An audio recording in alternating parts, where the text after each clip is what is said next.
Honourable members, the prayer. Lord, the God of righteousness and truth, grant to our King and his government, to members of the Legislative Assembly, and to all in positions of responsibility, the guidance of your Spirit.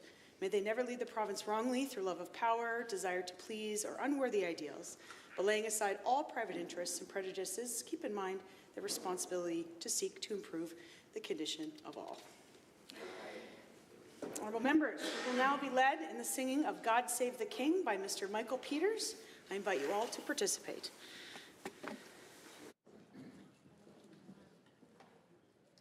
God save our gracious King, long live our noble King. God save the King. Send him victorious, happy and glorious, long to reign over us. God save the King. Honourable members, today marks the 80th anniversary of VE Day, Victory in Europe Day. On May 8, 1945, hostilities in Europe came to an end as Germany surrendered at last. By this time, after 5.5 years of war, Allied forces, including the Canadian military, overcame Nazi aggression and liberated Europe from occupation. VE Day today is a reminder of the importance of the victory of liberty over oppression, of democracy over totalitarianism. It is also an important opportunity to remember the sacrifice made by tens of thousands of Canadians in defense of their country. During the Second World War, more than 1 million Canadians served in the armed forces. 42,000 of them made the ultimate sacrifice, and tens of thousands more were wounded or imprisoned in prisoner of war camps. As we commemorate the significant anniversary, let us never forget the immense sacrifice that all our servicemen and women made then and since then, and in defense of Canada, our freedoms, and our democracies. You may be seated.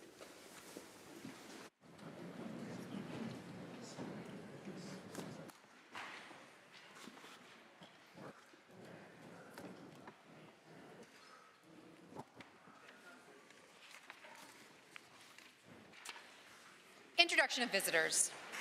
Honourable members, we have a familiar face sitting in the Speakers Gallery today. The former member for Drayton Valley Deafin, Mr. Mark Smith. Please receive the welcome of this Assembly.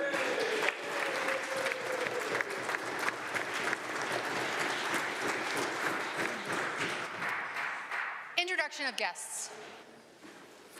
Seated in the Speakers Gallery today as well is the constituency assistant from the amazing constituency of Old Didsbury Three Hills.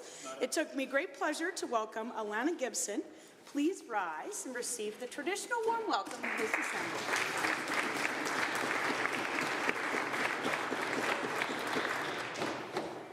And finally, honourable members, seated in our Speakers Gallery today are the retiring pages. We had the opportunity to celebrate with them over the lunch hour, and I'm so pleased to have them join us here today from a slightly different viewpoint, as they are used to. They provided the Speaker's office with a farewell letter, which I'm most honoured to share on behalf of Speaker Cooper with all of you here today. Mr. Speaker, as this spring session concludes, many of us find ourselves reflecting on a chapter that is drawing to a bittersweet close. For retiring pages, our time on the chamber floor has been far more than just a workplace. It has been a second home. We offer our sincere gratitude for the privilege of serving in this historic place, one that has not only deepened our understanding of the democratic process, but also sparked profound personal growth through its challenges and rewards.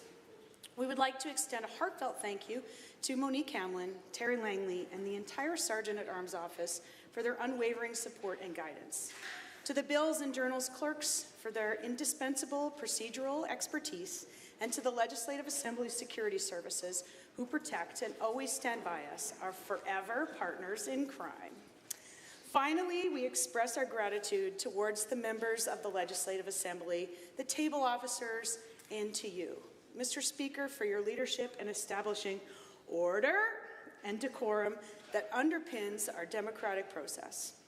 Thanks to all of you, we have come to appreciate the vital importance of this institution and the genuine passion of those who serve within it. The PAGE program has exposed us to many facets of government, from procedures to people as the hands and feet of democracy. We have cultivated professionalism, attentiveness, and we depart with a sense of maturity and confidence that will carry with us for life. In return, we hope that we have left our own humble imprint in Alberta's history. The experiences and knowledge we have gained in the Legislative Assembly will forever be etched in our memories, shaping our lives and dreams for years to come. With the great honour of having served the province of Alberta, we would simply like to say thank you. I would like to introduce to you from the Speakers Gallery by name the retiring pages. Gabriela Barraro, please stand as I call your name. Samuel Hochman, Maria McClarney, Tori Turner, Catherine Kai, George Reed, Andre Rollo, Nabia Irfan, Himanshu Sirikanti, Ella Wilson, Josiah Pond, and Matthew Cates. Honourable members, please join me in expressing our gratitude for this exemplary group of young Albertans and the professionalism and determination.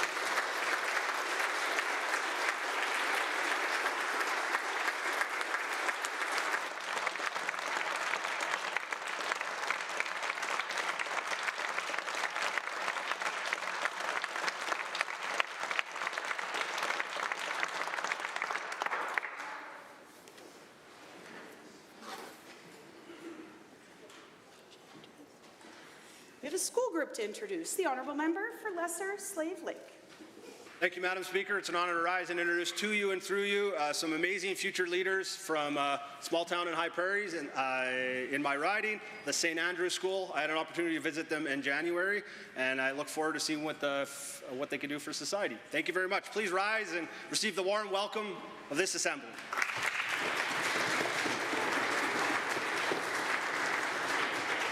The Honourable Minister of Immigration and Multiculturalism. Thank you, Madam Speaker. I rise today with great joy to introduce my family seated in your gallery.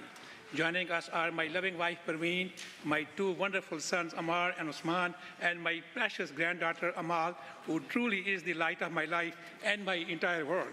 I am deeply grateful for their love, affection, and support, and honored to have them here. May I ask them to please rise and receive the warm, traditional warm welcome of the Assembly.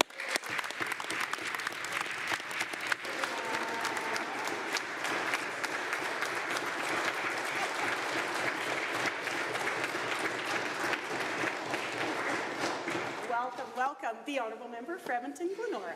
I'm pleased to introduce my friend Riley Dawson. He recently graduated with his Master's in Business as well as Engineering from the U of A. He's a biological science expert, mechanical engineer. He knows a lot about coding, leveraging motion. He's also the president of my riding association and an amazing friend to door knock with. Riley, please rise and receive the welcome of our Assembly.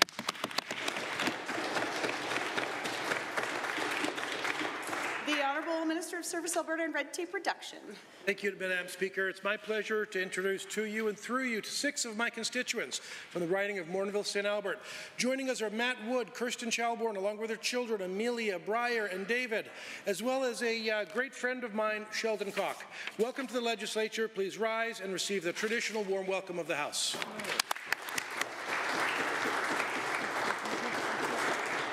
The Honourable Minister of Advanced Education.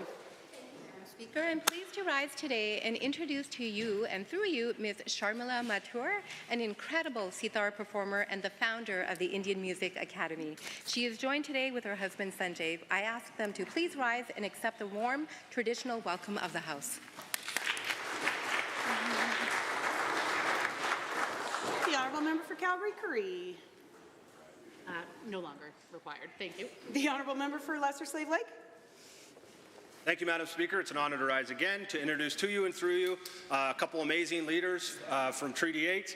I have Chief Isaac Labocan Avrium from Woodland Creek Cree Nation and Chief Andy Aluk from Big Stone Cree Nation. They're here to support me today. Please rise and accept the warm welcome.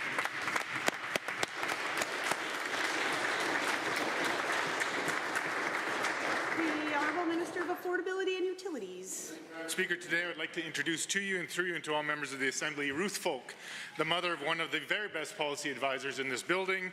I would ask her to please stand and receive the traditional warm welcome of the Assembly. Are there any other introductions? Seeing none? The Honourable Minister of Multicultural and Immigration. Madam Speaker, I am pleased to rise and introduce Mr. Kashif Sayed, a dedicated community leader, entrepreneur, and founder of the Canada Multicultural and Social Society with chapters across Alberta, Ontario, and Manitoba. Joining him are his wife, Dr. Uzma Iram, and guests Isam Haider, Zoa Haider, Areem Haider, Yusuf Haider, Kurodultan Nazir, Mustafa Nazir Qazi. I please ask them to rise and receive the warm welcome of the Assembly.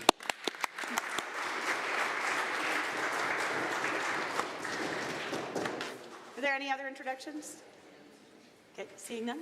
Go ahead. Ministerial statements, member statements. The Honourable Member for Calgary-Curry. Thank you, Madam Speaker. Buying local is more than just a reaction to an unhinged president threatening economic war with Canada. Supporting Canada-made products is bigger than a patriotic elbows-up campaign. It's an invaluable way of supporting small business, social entrepreneurship, and family-run operations. It's a means of keeping more money circulating in the local economy with greater assurances that the locally owned and operated businesses pay their staff better. The product is often superior because no one wants to sell garbage to someone they might bump into at a school assembly or at their kid's soccer game. Now, as someone who has believed in buying local for a long time, sometimes it comes at a premium. A premium I fully recognize is out of reach for many families. Maybe it's greater cost, maybe it takes more time. It takes some planning and a vehicle to go out and pick up your community-supported agriculture bin. It takes a deep freeze to hold that world-class Alberta beef when you've bought a quarter steer from a local rancher. Not everyone can buy local, but if you can, please do. The multiplier effect of that decision sends ripples throughout this province. It's better for the community and it's better for the economy. It fosters innovation and entrepreneurship and a creative cottage industry. And though sometimes it's more expensive, a lot of the time it really isn't.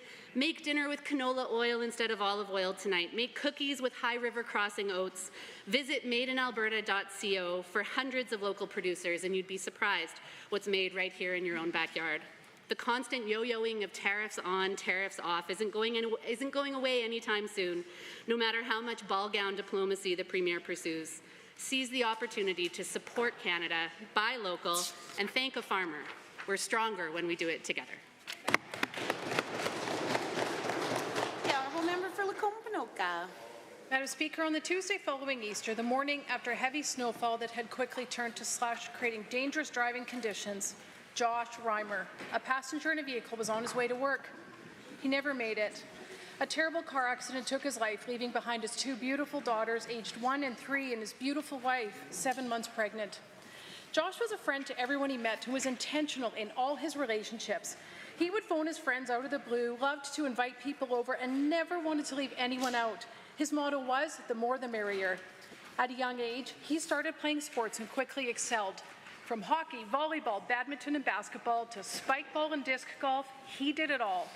He had a very strong work ethic and was passionate about what he did, all while maintaining a humble and uplifting spirit. He had a deep love for Jesus and was often reading his Bible, memorizing verses, meeting with mentors, listening to trusted pastors, and striving to do all for the glory of God. He chose to attend Miller College of the Bible, where he received his first 2 degrees, Bachelor of Biblical Studies and Bachelor of Arts in Strategic Ministries. He also met his wife Shannon there. They had a deep and sincere love for each other, and Shannon's smile was his favorite sight in the world. They married and began their life in Red Deer, where they had their first daughter, Marley, and their second daughter, London. Josh was an amazing husband to Shannon and a daddy to his little girls and would do anything for them. The joy and pride he felt for his family was evident to everyone. Josh received his 3rd degree, a Bachelor of Education, in 2023, and soon after began teaching at Rimbey Christian School. He loved his job and each student that he taught and coached. Additionally, he also spent time volunteering with the youth at his church, and each one of them looked up to and was impacted by him.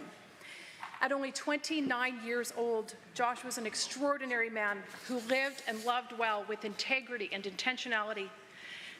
As one of the nearly 2,000 friends who attended his funeral, I stand here today to honor Josh and the legacy he left. Here, here, here.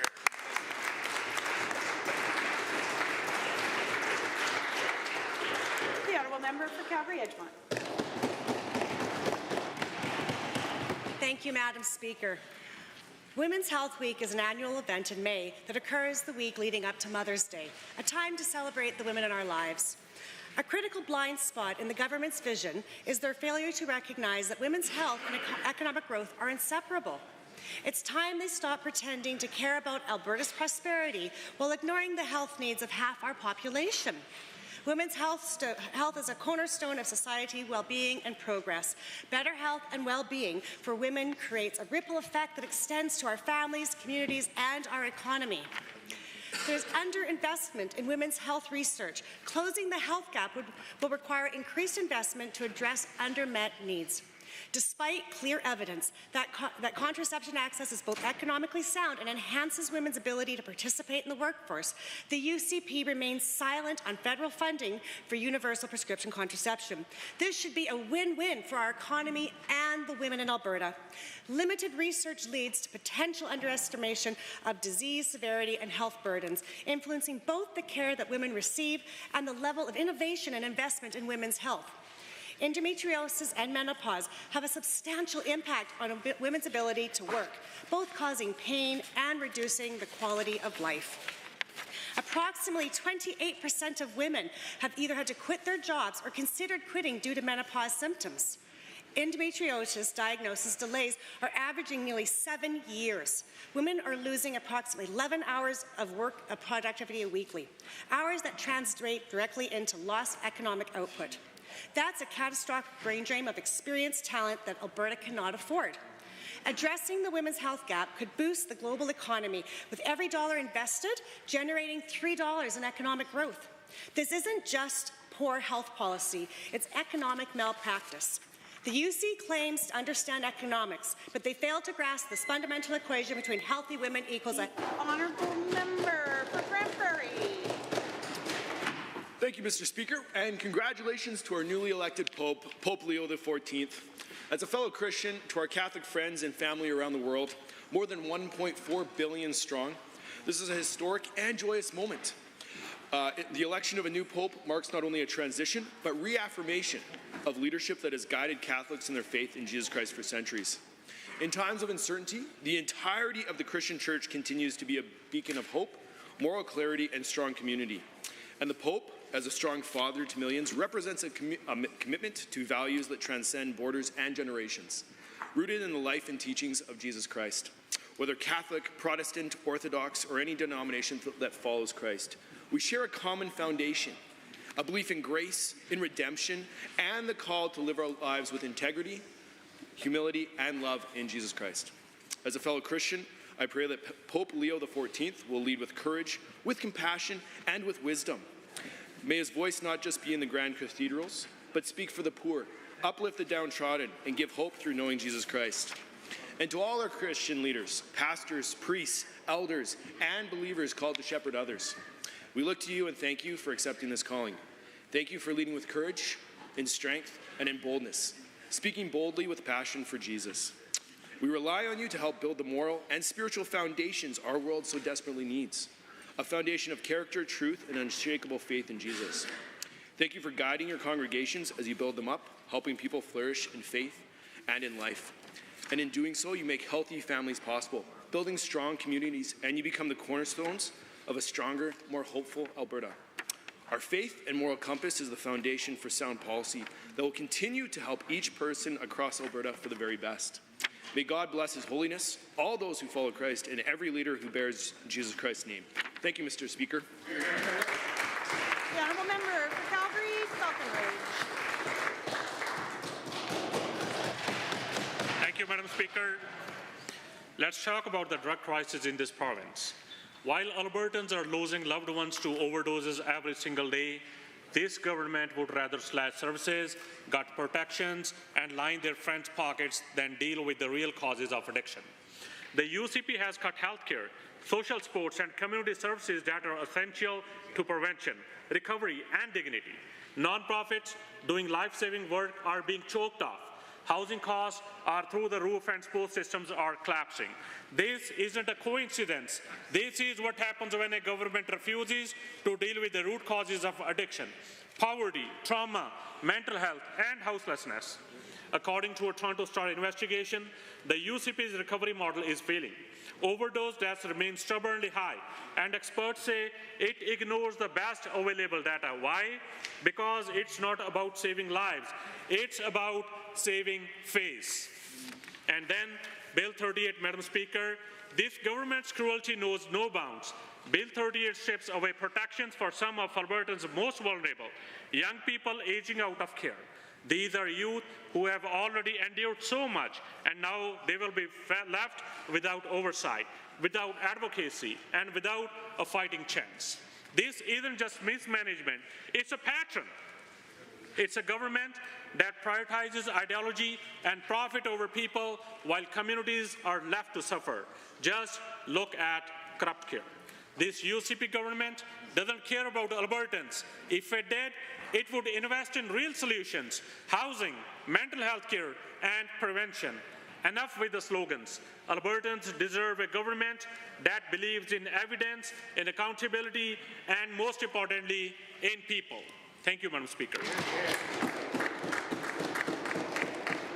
Members, it is now time for oral question period, and the Leader of the Official Opposition has question 1. Madam Speaker, we now know that the Premier's openness to a separatist referendum is all about one thing: holding on to her party leadership. It's not about demanding a better deal for Albertans. It's not about our economy and a better life for people. No, she said it herself, it's really about not splitting her political party. When it comes to Alberta separation, why is the Premier putting her political interests and her party ahead of what is best for all Albertans? Hear, hear. The Honourable the Premier. Mr. Speaker, nothing could be further from the truth. I can tell you what we do not want in Alberta. We do not want an attitude of separation to set into the point where they are electing bloc Quebecois members to the legislature or party Quebecois members as a permanent feature of government like they see in Quebec. This is the reason, Madam Speaker, that I am focused on negotiating with the new Prime Minister for greater sovereignty within a united Canada.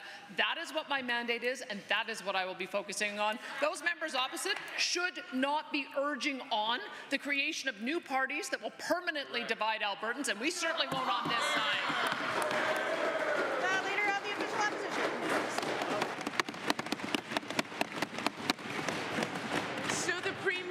Admits this is about not creating new political parties and splintering her power. She said, quote, "You can see there isn't an outlet. It creates a new party." In Quebec right now, the Parti Québécois is polling highest of the provincial parties, and we all see the Bloc won a significant number of seats, end quote.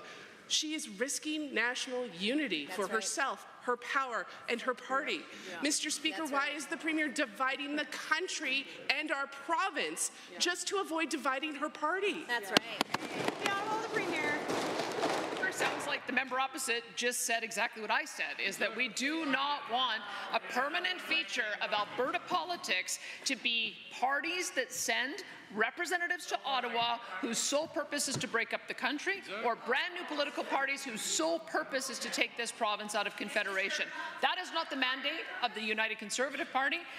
What we are working towards is a united Canada with respect for provincial constitutional sovereignty over our areas of jurisdiction.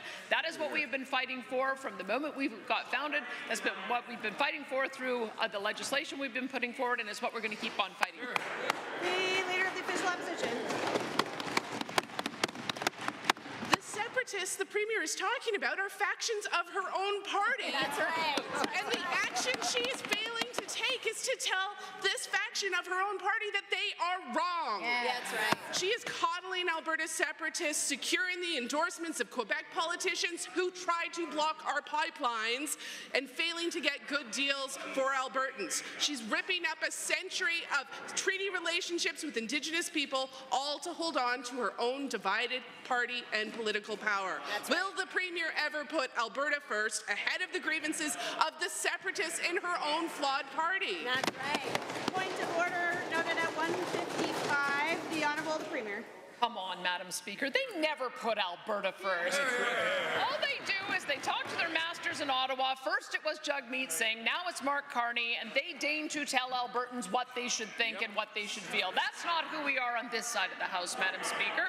We listen to Albertans, we take their concerns seriously, and then we take those concerns forward and we try to get the best deal for Alberta, putting Alberta's interests first. That is what our mandate is. That is what I'm going to do, and I'm going to continue to work with the Prime Minister so that we can find some kind of common ground to bring the temperature down so that not only can we benefit, but the entire country can benefit too. The Honourable, the Leader of the Official Opposition, under a second set of questions. Madam Speaker, what we've seen this government do is give contracts to friends and insiders at inflated prices. Taxpayer dollars involved in misspending, kickbacks, and corruption. They're concerned with chartered surgical facilities with bloated prices, unusable medication with $50 million still missing, useless PPE we're still paying to store in warehouses, shady land deals that result in hundreds of thousands of dollars of profit. To be very clear, all of the above is related to Sam Raich's companies. Why hasn't Sam Raich's good friend and relative, the Minister of Justice, recused himself? The Honourable Premier. Mr. Speaker, Madam Speaker, we believe in going through and finding out if there's any actual wrongdoing. Normally, you don't punish people because of allegations or statements of claim that have been filed with a $1.7 million price tag asking for a payout. What you do is you take a considered approach, you get all of the documents that you need, you ask the Auditor General, which we have done, to look at the information, and we've asked Judge Wyant to do the same. We don't have that much longer to wait, Madam Speaker. We will be getting a report by the end of June. I'm looking forward to that being shared publicly, and then we will get some answers. The Honourable Leader of the Official Opposition. When it comes to the scandal, the Auditor General and his investigation are key. But to prevent his work, this government told staff they must speak to government lawyers before responding to his requests, something that is not normal or endorsed by him. When media reported it, the Premier said she had directed her Minister of Justice to check in with the AG to see if the government can solve any errors or maybe help any problems there. Does the Premier really believe that Sam Raich's good friend and relative is the best person to help solve problems when it comes to this investigation? The Honourable Premier. Madam Speaker, no one who has been named in the statement of claim has anything to do with the investigation. That is why a member of the Independent Civil Service, the Deputy Minister of Jobs Economy, is the person who hired the judge. It is why the Deputy Minister of Justice is coordinating to make sure the Auditor General gets everything he needs. It is why the Deputy Minister in Health, who has not been named in the statement of claim, is the person who is arranging interviews and helping to get the documents that the AG needs. Madam Speaker, the Minister of Justice has nothing to do with this. The Honourable Leader of the Official Opposition. Procurement to Sam Raich's companies, the Minister of Justice's good friend and relative, is at the heart of this. That's right. You know what would solve problems more than asking the Minister of Justice to look into it? If staff weren't under a gag order. Yeah. You know what would help solve problems? If the good friend and relative, the person at the heart of this, wasn't the one in charge of the investigation. Yeah. A full public inquiry would be very helpful, Madam Speaker. Yesterday we heard in the House concerns have been raised about procurement for Grand Prairie and Beaver Lodge hospitals. When will the government stop blocking the Auditor General? Call a full public inquiry. The Honourable the Premier. Madam Speaker.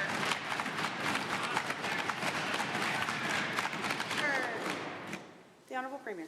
Madam Speaker, the Auditor General can ask for any investigation he wants to into any matter. He can talk to any employee, current and former, at his discretion. No one is blocking anything, Madam Speaker. Our role is to facilitate access to the documents that the Auditor General needs. It is defined in legislation. It is an independent office of this legislature. They have the full cooperation on this side of the chamber, and we will make sure that that continues.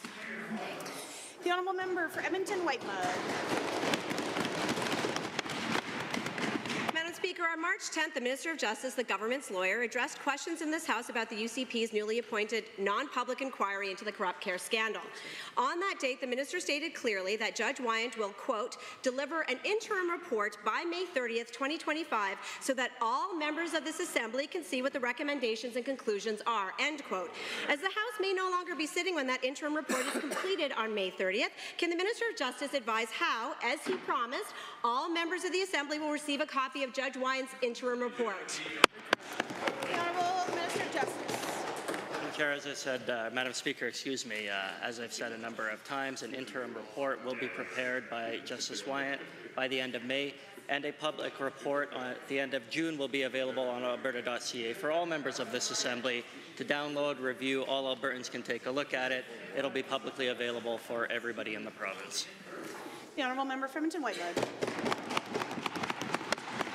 Madam Speaker, this must be a little bit awkward for the Minister of Justice, because he stated in this House that all members of the Assembly would be able to see the recommendations and conclusions of Judge Wyant before a final report was posted publicly on the government website. Unless, of course, the Minister has changed his mind, or the Premier doesn't want this Assembly to see Judge Wyant's conclusions until after she or the Minister have had a chance to say, provide their feedback. I mean, it's not a public inquiry after all, it's a UCP inquiry. Yeah. So which is it? Will all members receive the interim report as promised by the Minister of Justice, or does the UCP want to cover that up as well? The Honourable Minister of Justice. Madam Speaker, I think I've said it, but I'll say it one more time. All members of the Assembly, all Albertans will be able to access the full report by June 30th of 2025. The honourable member for Edmonton-Whitemud.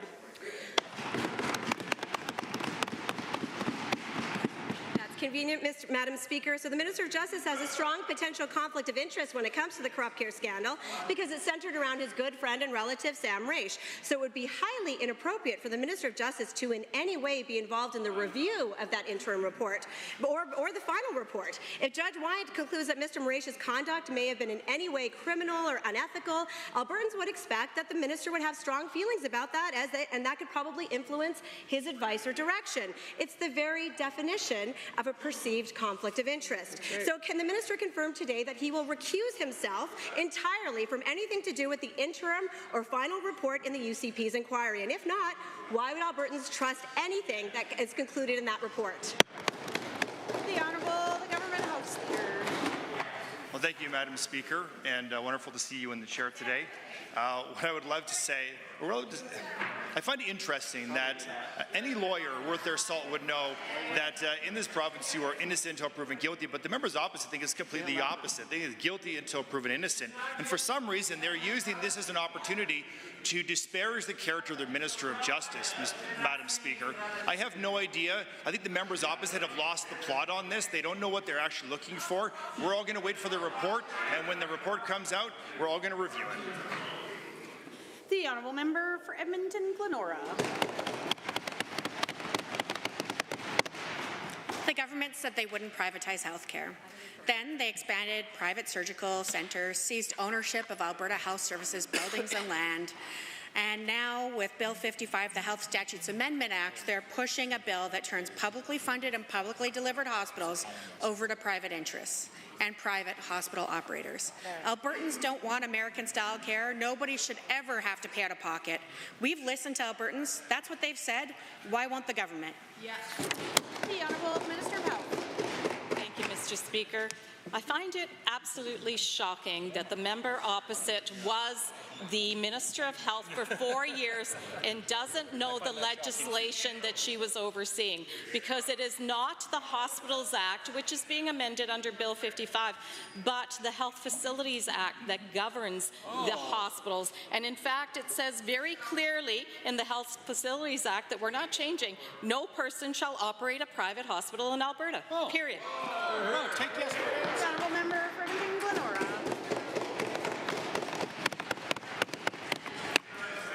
55 is a disgusting betrayal of government's responsibility to ensure care is available to Albertans when and where they need it, regardless of their ability to pay. We're in the midst of an affordability crisis. When Albertans are worried about paying for their rent and buying groceries, it's simply cruel to add to their worries by potentially bankrupting families with new fees while they're in hospital. 25 years ago, Ralph Klein had the wisdom to pull Bill 11. Will the minister do the same today, or will she at least accept our amendments to codify in the legislation that there will be no privatization of Alberta hospitals? The Honourable Minister of Health. Madam Speaker, obviously, the members opposite have not read the bill. The bill is not going to privatize health care, Madam Speaker. In fact, everything that the members opposite have alluded to is incorrect, Madam Speaker. So, Madam Speaker, it really is about not listening to their fear-mongering and actually making sure that we have a modernized healthcare system. We need to continue to make sure that as we refocus the healthcare system, that we are looking at the language that's already in that system, Madam Speaker. I'm sorry for calling you Mr. The Honourable Member for Edmonton-Glenora. Well, Bill 55 also allows private operators to decide when a patient needing care can be transferred from one setting to another or discharged altogether. This means more motel medicine, like we've seen with stroke patients in wheelchairs ending up in motels with no accessibility. It's just cruel to allow private hospital operators to push patients into motels, shelters, or onto the streets. So why does the government care more about profits and acting like an American Republican than they do about taking care of Albertans in need of public health care? Why won't they pull this bill? Honourable Minister of Health. Madam Speaker, why do members opposite always resort to fear-mongering when they have nothing else to bring forward, Madam Speaker? This is about making sure that the act that we have brought forward to modernize health care. Why is it that when she had a chance to fix health care, when they chased out tens of thousands of people out of the province, they still couldn't even do anything to fix health care? We are actually making sure that as we modernize the legislation, that we are protecting Albertans, Madam Speaker. The members opposite weren't protecting Albertans. They were happy to see them suffer. We've made it to question 4, the Honourable Member for Calgary Foothills.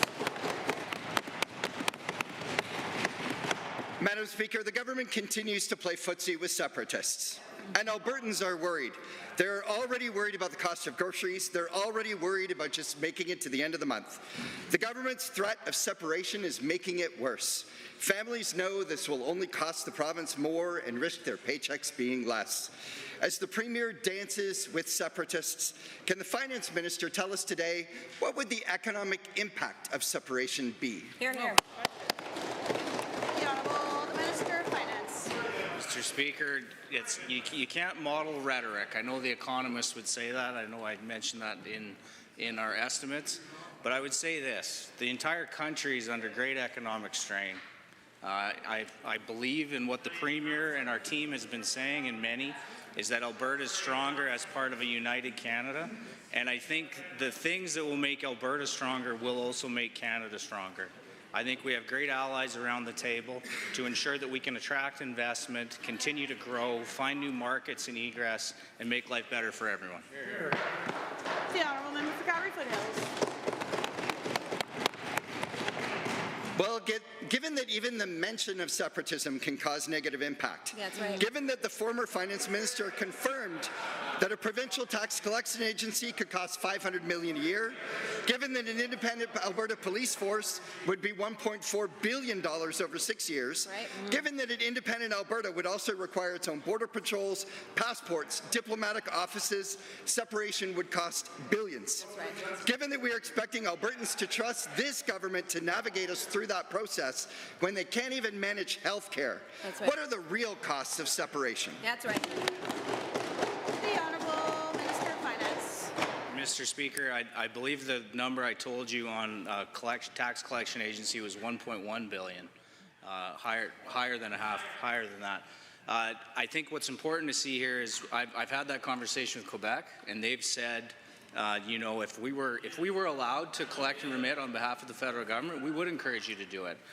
They've asked for that. They haven't been granted that. So I don't see a need to pursue that. When it comes to the police initiatives under our Minister of Public Safety, that is something about filling a gap that is required right now. The federal government has came. The honourable member for Calgary Foothills. Given that First Nations outright reject the separatist agenda, and given a disruption to Alberta's resource industry as we know it could cost good-paying jobs and billions in revenues to the province. That's right. And given that this dangerous talk is all happening at a time when oil prices are already on the decline, and this government is forecasting a $5 billion deficit with no path to balance. Can the minister right here, right now, state that the talk of separation is bad for our provincial economy? The Honourable Minister of Finance. I think what the country needs right now, and I think what Alberta needs right now, is certainty. We're facing great global unrest economically. We're seeing it here. So that's what I propose everyone focuses on. The only people I hear talking about in this House are from that side of the aisle. I think if you want to talk about growing, I know in the Premier's First Ministers meetings, and I know in my conversations with federal colleagues, everyone is saying the same thing. Support Alberta. This is coming from the Maritimes. Unleash Alberta. They're the answer, not the problem. The honourable member for Grand Prairie Wapiti. Madam Speaker, since January of this year, there have been a total of 24 wildfires in the Grand Prairie Forest area, with limited damage to properties. No communities are currently under threat, and the Deer Ridge Estates fire was under control in 2 days. However, the risk remains, and none of us wants to see a devastating wildfire like the one in Jasper last year. To the Ministry of Forestry and Parks, can you explain how the Grand Prairie County Regional Fire Service partners with the provincial government to effectively prevent and respond to wildfires? Very good question. The Honourable Minister of Forestry and Parks. Thank you very much, Madam Speaker, and thank you to the member for the important question. Protecting lives, livelihoods, and Alberta's communities are the highest priorities we have going into wildfire season. Each year, Alberta Wildfire offers training to municipal firefighters to build key wildfire skills, and provincial teams are always ready to support local fire services, including the County of Grand Prairie. Through mutual aid and resource sharing agreements, we provide access to specialized equipment like air tankers and wildland crews, and over the past week, we have deployed support to municipalities to tackle at least 3 fires outside the forest protection area. Alberta's government is well prepared for the season ahead, and we will keep working closely with our municipal partners. The honourable member for Grand Prairie Wapiti. Thank you, Madam Speaker. Given that wildfire danger across the province is currently high, posing a serious risk of grass and vegetation fires, and given that our government has been able to invest in efforts to protect lives, property, and livestock from wildfire, and further given that prevention remains the most effective wildfire mitigation strategy, can the same minister explain how the new equipment, technology, and strategies are being used to reduce the impact of wildfires in Alberta? The Honourable Minister of Forestry and Parks. Thank you, Madam Speaker. So preventing wildfires before they start is one of the most effective ways we can protect Albertans, which is why our campaign to reduce human-caused wildfires is more important than ever.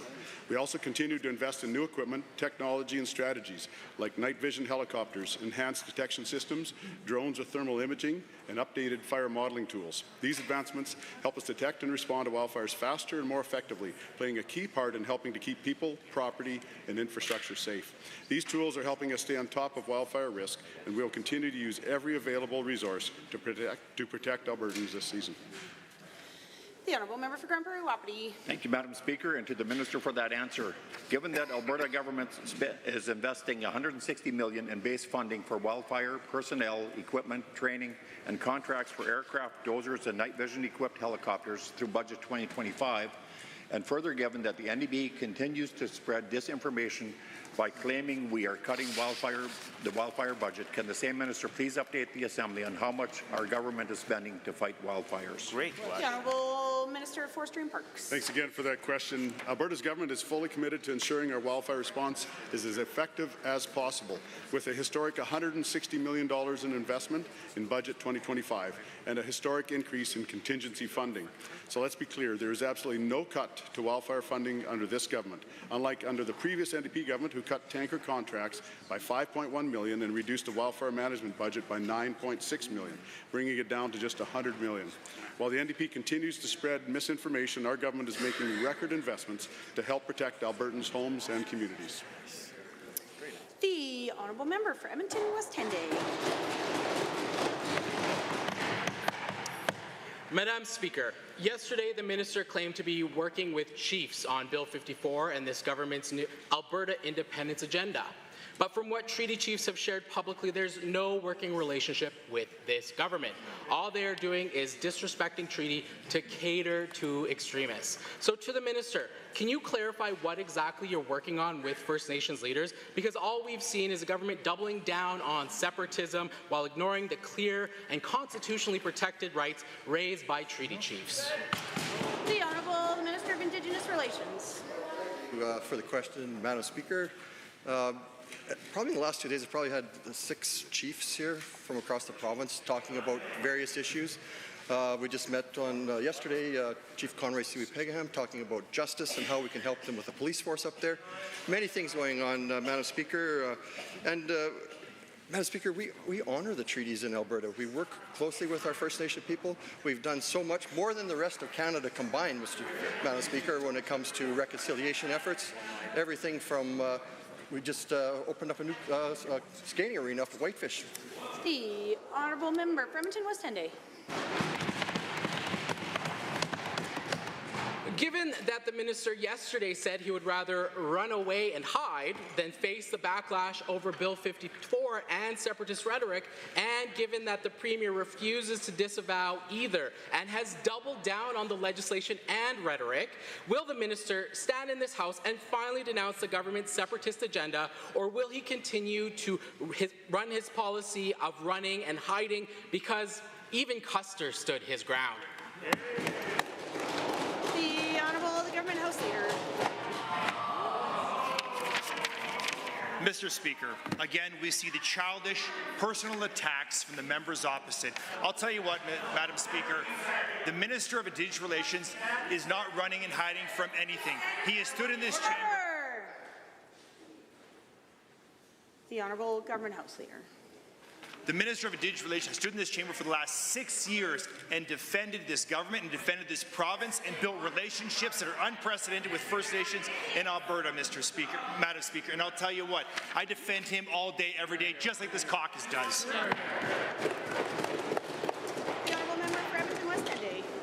Given that despite all of that, this week the minister has refused to assure Indigenous peoples in Alberta that he or his government will reject separatism. And given that he appears to treat this direct attack on treaty rights as, quote, no big deal, and I'm hoping this doesn't affect our relationship, does the minister understand that attacking treaty rights isn't something First Nations will get over?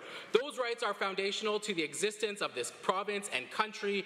Does the minister recognize that Alberta is treaty land and all Albertans are treaty people? Yes. The Honourable Minister of Indigenous Relations. I enjoy being a treaty person. It's a beneficial agreement for everyone, Madam Speaker, and we've done so much when it comes to reconciliation in this province. And I don't know how many times all I'm hearing is separationists from that side of the House. Yeah, they keep bringing it up. Maybe there's a hidden agenda there, I'm not sure.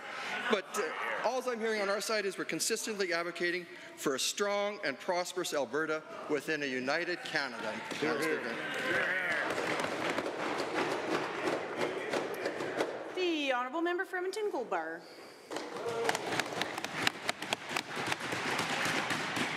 Yesterday, the former Minister of Infrastructure put out another eye-opening tabling. We now know the Beaver Lodge Hospital was approved as a P3 project with no open procurement process, without the input of the Ministry of Finance or Infrastructure, and that the UCP overspent on that project as a result. In fact, Deloitte provided the government with an analysis that showed that the UCP could have saved millions of dollars. I'm wondering if the Minister of Table will table that report and tell Albertans how many millions would have been saved if this government had been competent and not so corrupt.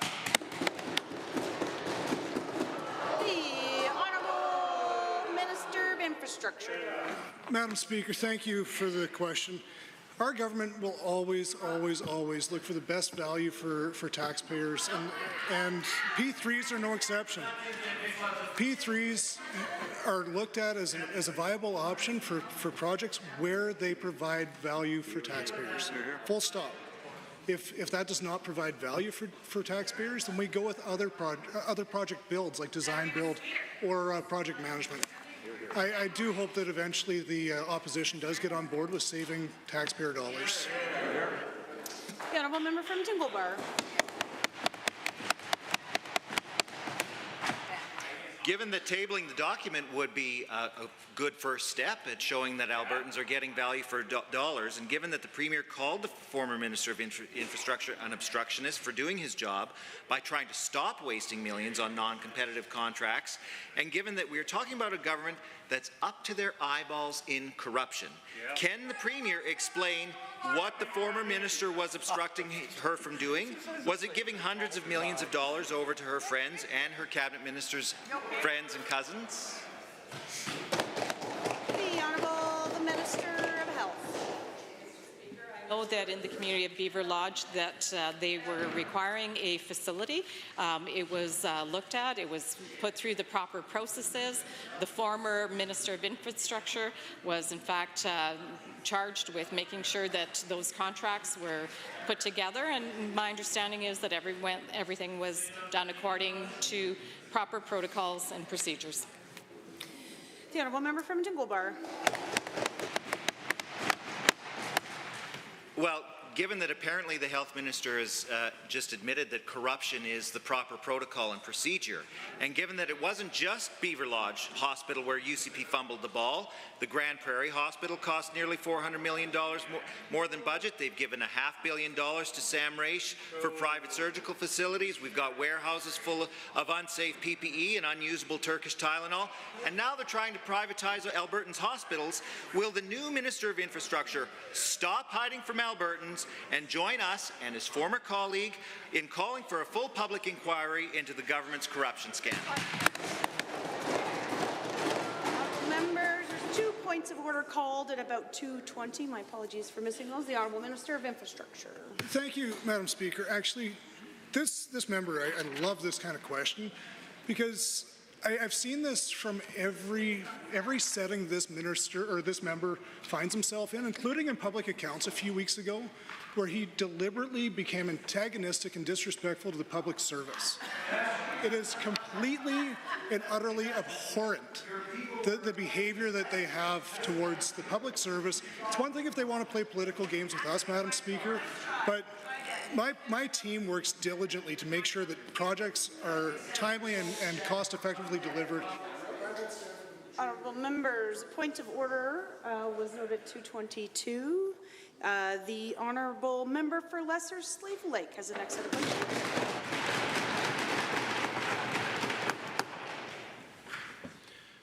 Thank you, Madam Speaker. Northern Alberta Indigenous people are tired of the corruption and failed results in health care. Given nobody wants the top jobs at Alberta Health, and who could blame them?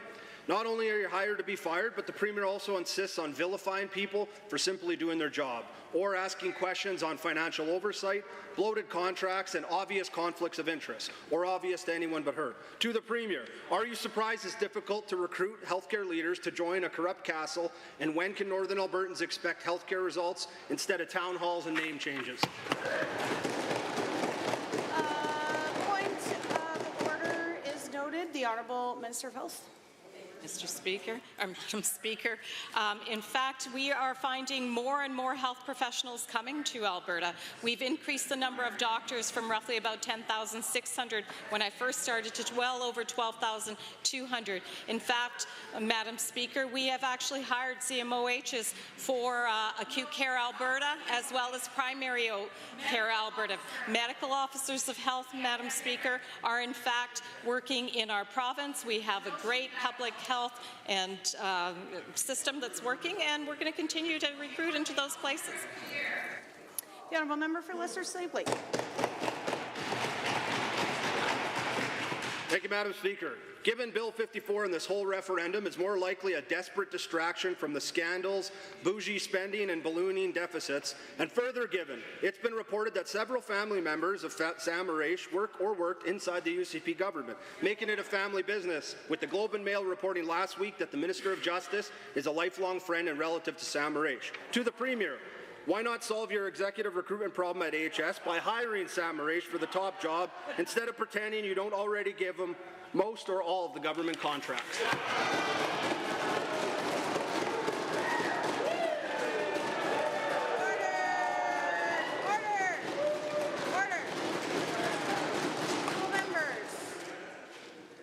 The Honourable Government House Leader.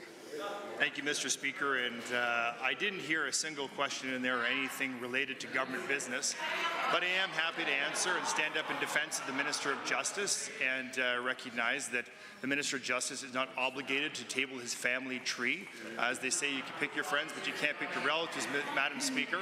And that remains the same here. I just don't understand. Again, while the member from Leicester-Slave Lake has decided to join the NDP caucus and joining on these bully tactics, it is quite childish and frankly unbecoming of a member. Sounds to me a lot like sour grapes.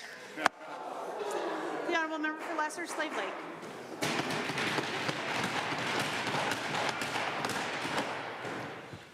Given Bill 54 has made it impossible for Indigenous people to support the UCP going forward, and given many First Nations are heartbroken that this Premier has transformed it into a separatist party and is forcing Indigenous Albertans to choose supporting the UCP or betraying their own people, while she refuses to take the credit or the blame, depending on what room she's in. To the Premier, will you apologize to the Minister of Indigenous Relations for erasing the sincere trust that I've personally seen him build with First Nation leaders while he's forced to defend your reckless plan to divide our province? I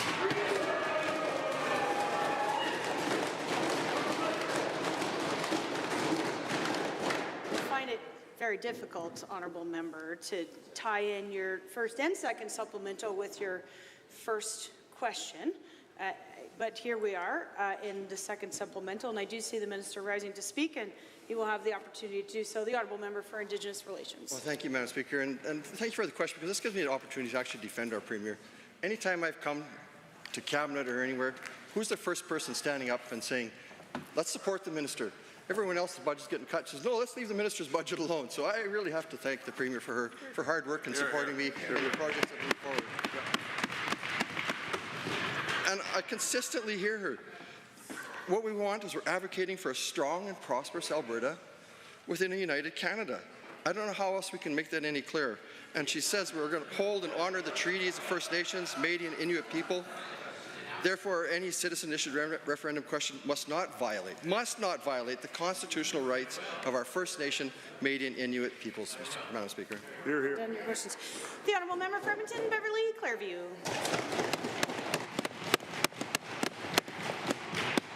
Madam Speaker, AUP's government services members are watching. They've watched this UCP government sow nothing but chaos. They've heard the allegations of corruption, bloated contracts said to benefit insiders. They've looked on as other employees are issued gag orders. They know what's up. They know about wage mandates. They know this government isn't bargaining fairly, and they know disrespect. Madam Speaker, Albertans depend upon these workers, so when can they expect this government to get back to the bargaining table, end secret dictates and mandated wage caps that are designed to keep wages low? Good question. The Honourable Minister of Finance. Madam Speaker, we've said time and time again we don't bargain on the floor of this House. I think it's clear AUPE has to be written out of the mediator's report, and now they're taking a strike vote. We'll have more to say by Monday or Tuesday, but I will say this. I think we have shown that we're willing to negotiate with the public service in a way that's fair, that will aid in recruitment and retention, and that is based on the market. I'll say this, a strike or a lockout won't change the market data. That's where we're at. Zero. The Honourable Member for Edmonton, Beverly, Clairview.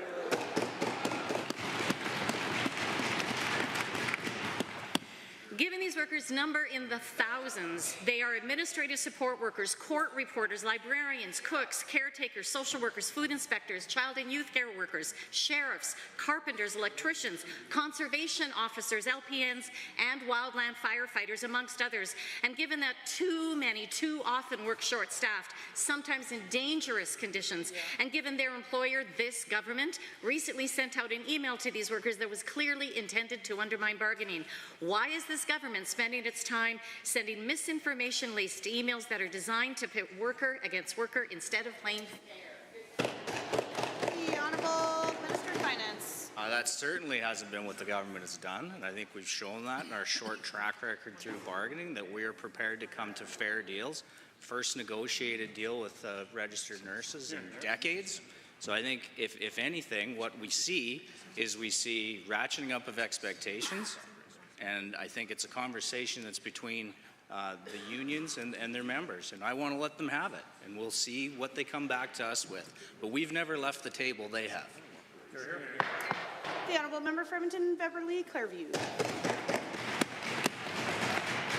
Given these are dedicated workers who have endured years of inflation, some working multiple jobs, but continue to show up every day for Alberta.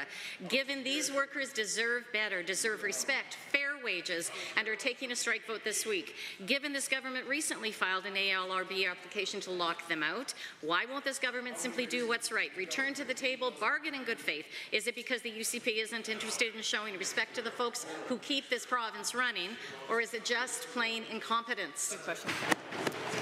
The Honourable the Minister of Finance. Yeah, I'm not going to sink to calling names of anybody. I don't want to fan any flames in this negotiation or this process. They're the ones that walked away from the table. That is clear. They wanted to be written out of the mediation.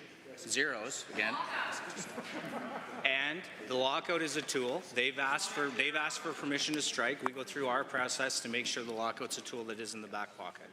We will see what happens on Monday or Tuesday, and we'll take it from there. The Honourable Member for Calgary Fish Creek. Mr. Speaker, Ms. Speaker, Albertans across the province expect timely access to health care. However, in many communities, from our urban centres to our rural regions, wait times for surgeries, diagnostic imaging, and specialist care remain a concern. Ongoing population growth, staffing challenges, and rising demand are putting serious strain on our health system. Addressing these challenges requires targeted investments, strong coordination, and innovation. To the Minister of Health, what steps is the government taking to reduce wait times and improve access to care across Alberta? The Honourable the Minister of Health. Thank you, Madam Speaker. Our government is committed to reducing surgical backlogs and increasing surgeries at underutilized hospitals and chartered surgical facilities. So in fact, Madam Speaker, Budget 2025 invests $377 million for Alberta Surgical Initiative, which is our plan to increase the number of surgeries and ensure Albertans receive their procedures within clinically recommended times. Madam Speaker, this will support a record 316,400 surgeries in 25-26. It also adds an additional $265 million that will be invested in the Alberta Surgical Initiative Capital Program to expand more ORs in our hospital. Madam Speaker, these are tangible initiatives that we are doing to ensure that we can expand our surgical reach. The Honourable Member for Calgary Fish Creek. Thank you, Madam Speaker, and to the Minister for the response. Given that Calgary has experienced record-setting growth, particularly in the south and northeast, placing added pressure on hospitals and clinics, and given that localized bottlenecks in high-growth areas can create ripple effects across the broader healthcare system. To the same Minister, how is the government working to identify and prioritize high-growth areas in Calgary when allocating healthcare resources and expanding service capacity? The Honourable the Minister of Health. Thank you, Madam Speaker, and to the member for the question. Acute Care Alberta is the new provincial health agency. It will effectively oversee the governance and coordination of acute care services right across the province, including in high-growth areas such as Calgary. Madam Speaker, this new agency will speed up access to high-quality care and reduce wait times for patients by working directly with acute care providers, including AHS, Covenant Health, chartered surgical facilities, Lamont, etc., to reduce emergency room department times and surgery wait times. We're going to improve medical services right across the whole system. The Honourable Member for Calgary Fish Creek. Thank you, Madam Speaker, and again to the Minister for that response. Given that reducing wait times also depends on improving system efficiency, and given that better integration between Alberta Health, AHS, local providers, and community clinics can lead to a more responsive, patient-focused care. To the same minister, how is the government leveraging collaboration, technology, and innovation to improve care delivery in Calgary and meet the health needs of a rapidly growing population, both now and into the future? Great. The Honourable Minister of Health. Thank you, Madam Speaker. We're committed to expanding healthcare access right across the province, and one example is through the $1.4 billion investment that we made into the Arthur J. Child Comprehensive Cancer Care Centre, particularly in Calgary, where it's going to attract leading cancer experts. We're already seeing the result of that, Madam Speaker. Recruitment strategies for the centre include international campaigns into the U.S. and into the UK. They're offering practicums and research opportunities in partnership with post-secondaries. We actually also have the Siemens partnership that is the largest that they've ever had globally. Many of these things are going to provide continued access and services to Albertans. We're going to see improved wait times and timely response. The Honourable Member for Banff-Kananaskis. Minister of Forestry and Parks insists his decisions to increase hunting tags for cougars and trapping limits for fur bearers are based on scientific data. Nope. In actuality, the current scientific research shows that every decision the minister has made contradicts the scientific data and even some of the government's own species management plans. The misinformation coming from this minister is as boundless as the Rocky Mountains themselves. To the minister, if there is data proving these decisions are supported, will he table it in the House today? Yeah. The Honourable Minister of Forestry and Parks. Madam Speaker, the cougar management plan that we follow, the quotas that we've set are well in line with that. But what I wonder about is when 2018-2019, the NDP had quotas at 95 males, 72 females, for a total of 167 cougars. And what I just had this past season was 132, substantially less. In addition, that 132 is over double the area that was in when the NDP were coming up with 167 cougars. One of the areas, Madam Speaker, they had a quota of 18 cougars. There's not one area in Alberta that has over 5. The Honourable Member for Banff-Kananaskis. Given, Madam Speaker, the science has been updated, and so the quota should also be updated. Given the science supporting these decisions doesn't exist except in the order. That one worked much better. The Honourable Member for Banff-Kananaskis. The science supporting these decisions doesn't exist except in the minister's imagination. Given that the minister has also expanded special licenses and spent over $10,000 taxpayer dollars last year selling these opportunities to international hunters, given the minister recently returned from another trip to Qatar and London selling more special licenses which may further impact wildlife populations, how much money did the minister spend on this recent trip to sell Alberta wildlife to the highest bidder? And how does this ensure sustainable hunting limits? Here, here. The Honourable Minister of Forestry and Parks. Thank you very much, Madam Speaker. Thanks for the question. It's a great time to talk about the Minister's special licenses that have been going on for over 20 years, through the period when the NDP were in power, of course. But in fact, what's happening now is we're getting a better return on those Minister's special licenses. $1.2 million this year, Madam Speaker, that's coming back to the province to be able to do wildlife management right in this province here. It's a great story that should be told and should be celebrated. But of course, only the NDP would try to run down an opportunity to have better wildlife management right here in this province. The Honourable Member for Banff-Kananaskis. Oh, Madam Speaker, given that better wildlife management means keeping hunting limits within population sustainability amounts, which they are not, given thousands of Albertans have repeatedly asked the minister to justify these actions, and he hasn't, given the Alberta Wilderness Association and Exposed Wildlife Conservancy and thousands of Albertans are calling on the minister to rescind these changes, but the minister blows them off, calling them activists who lack common sense. Well, I agree, Madam Speaker. It's not common sense. It's science. The data doesn't support these decisions and shows great potential to negatively impact our wildlife populations. When will the minister do the right thing, rescind these damaging decisions, and listen to Albertans? Here, here. The Honourable Minister of Forestry and Parks. Madam Speaker, it seems like when members opposite, when they leave their profession, they take off their professional hat and put a tinfoil hat on. So like to say here, Madam Speaker, is if I got to rescind all the changes, do I need to add the 14% reduction that I did for antlered elk in the province of Alberta between 23 and 24? How about the 17% reduction of antlered moose in the province that I brought in? This is about wildlife management, Madam Speaker. We look at antlerless mule deer, for instance, a 63% reduction in tags. That's wildlife management. That's right. Point of order was noted. The honourable member for Sherwood Park. Thank you, Madam Speaker. When Dow announced the Path to Zero project in 2023, it was a big win for Alberta and a credit to the NDP government for creating the Petrochemical Diversification Program and the current government for keeping ND policy in place and not screwing it up like they do with coal mining our eastern slopes and corrupt care scandal. Dow has announced it is pausing investment in Alberta until after 2028 when Trump's presidency comes to an end. Does the Premier have a plan to replace those jobs, or is she too tired celebrating her big wins? The Honourable Minister of Jobs, Economy and Trade. Madam Speaker, I actually met the president of Dow's North American operations yesterday, and he was dismayed that the NDP and the media were mischaracterizing their delay of the construction as a pause.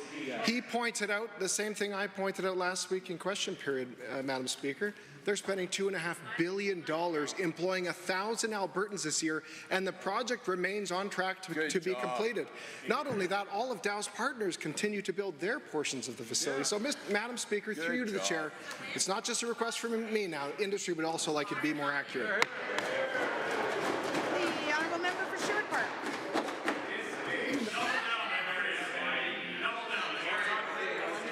Well, given that Dow announced it's pausing... Hold on. Order. You may start again from the top. The honourable member for Sherwood Park. Well, given that Dow announced it's pausing $7 billion in construction on the largest capital project in Alberta because of an economic uncertainty created by the Mad King of the United States. Given that economic uncertainty is an industry killer, it freezes investment and scares away businesses and workers. The Minister of Finance just said that. Given that the NDP successfully supported pipeline development to diversify Alberta's market access with Keep Canada Working campaign, how do the UCP think they are going to diversify Alberta's economy by threatening to separate from Canada?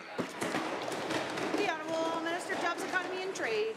Thank you, Madam Speaker. I think this is a time for us to be unified in promoting Alberta to the world and to promoting the many competitive advantages of locating major projects here. Unfortunately, the members opposite continue to mischaracterize this project as paused or cancelled, when in fact it continues with $2.5 billion to spend with 1,000 workers working on it. Madam Speaker, through to the chair, they should apologize and stop trying to harm Alberta's reputation for getting major projects done.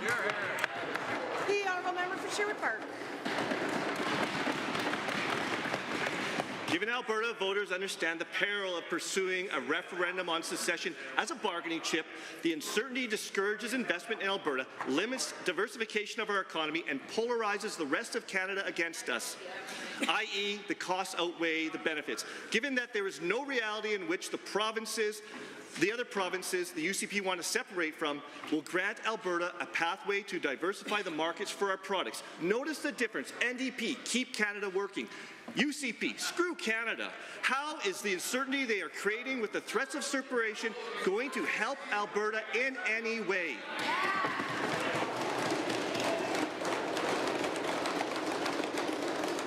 I'm not sure that was very parliamentary language at all, honourable member. Perhaps you want to... Draw them. Thank you very much. That's awesome. The honourable member for Jobs, Economy and Trade.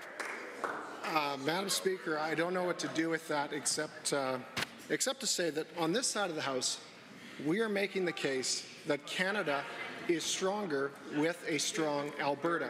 And that is objectively true. We are also a proud member of Team Canada and have been on internal trade and labour mobility and even investment attraction. When I joined Team Canada on missions to Indonesia and the Philippines recently, I would encourage the members opposite to get on Team Canada and also on Team Alberta and stop telling the world that our projects aren't being built when they are and that people are cancelling projects when they aren't. Oh my gosh. Honourable members. I'm actually surprised it took that long to do that. That concludes the question period. You have 30 seconds or less, and we'll continue with the rest of the routine.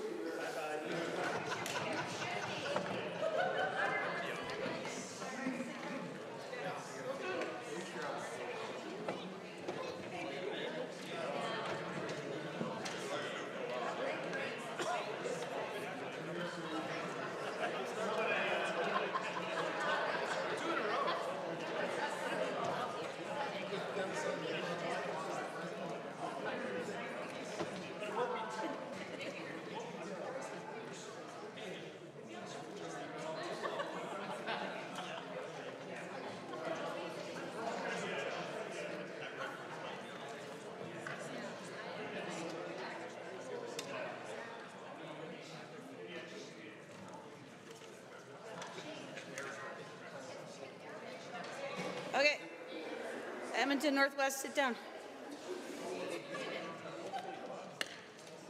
Member for Edmonton Meadows. Madam Speaker, I chose to come to Canada. I chose Alberta as my home.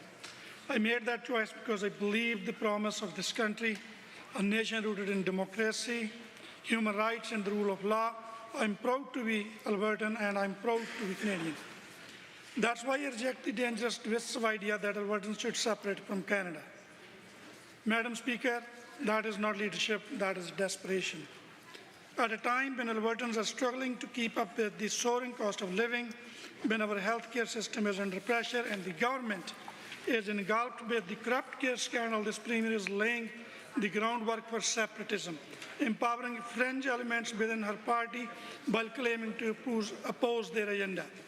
It is reckless, harmful, and undermines what Albertans value most: stability, fairness, and unity. Worse, it undermines the very foundation of this province, treaty rights. Madam Speaker, treaty rights are not optional. They are protected under Section 35 of the Constitution Act, recognized in international law, and enshrined in the United Nations Declaration on the Rights of Indigenous People. They are the foundation of Alberta's very existence. But instead of honoring those rights, this Premier has disrespected them. First Nation leaders stood shoulder to shoulder this week, demanding the respect they are owed, and the warning that this Premier cannot be trusted to uphold basic rights or the law. I stand with them, because to truly love this province is it to uphold the Constitution, honor treaty obligations, and reject the politics of division that threaten what makes Alberta strong. Thank you, Madam Speaker.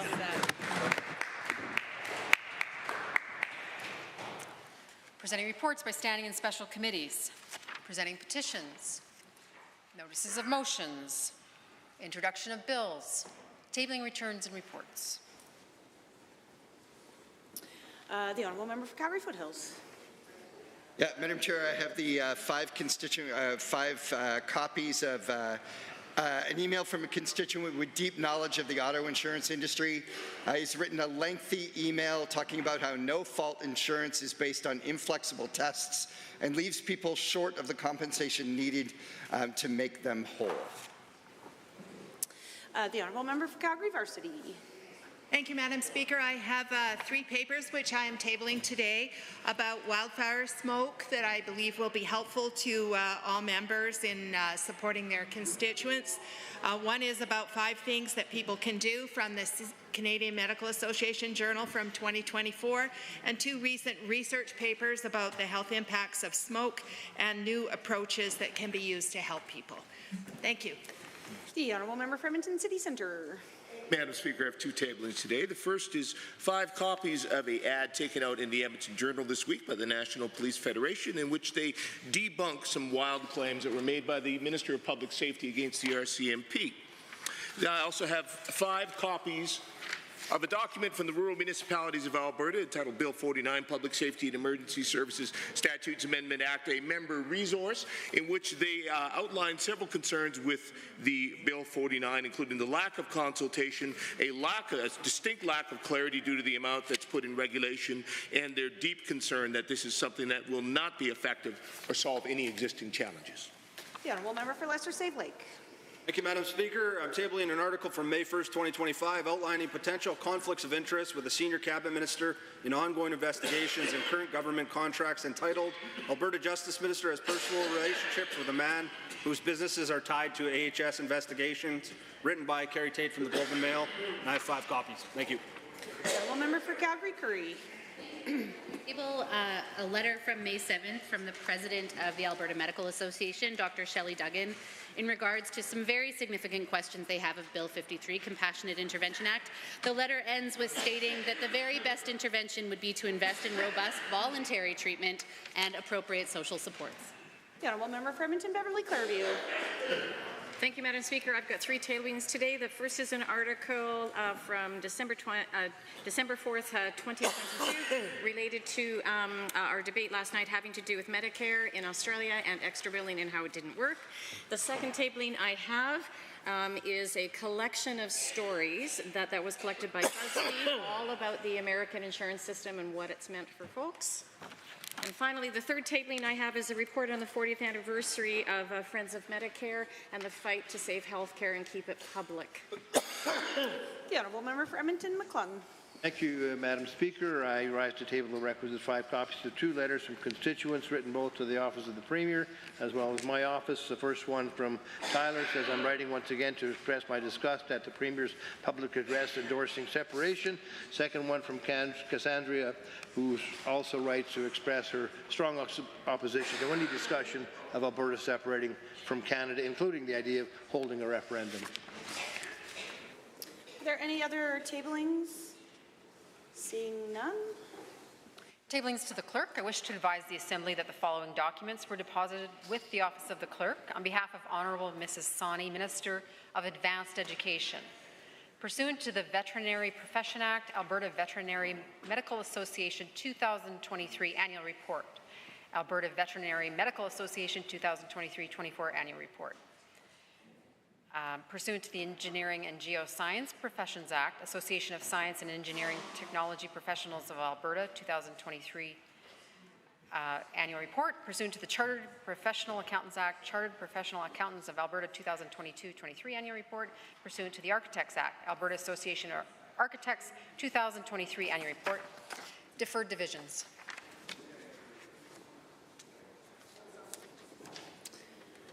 I believe this is the part where we go to points of order.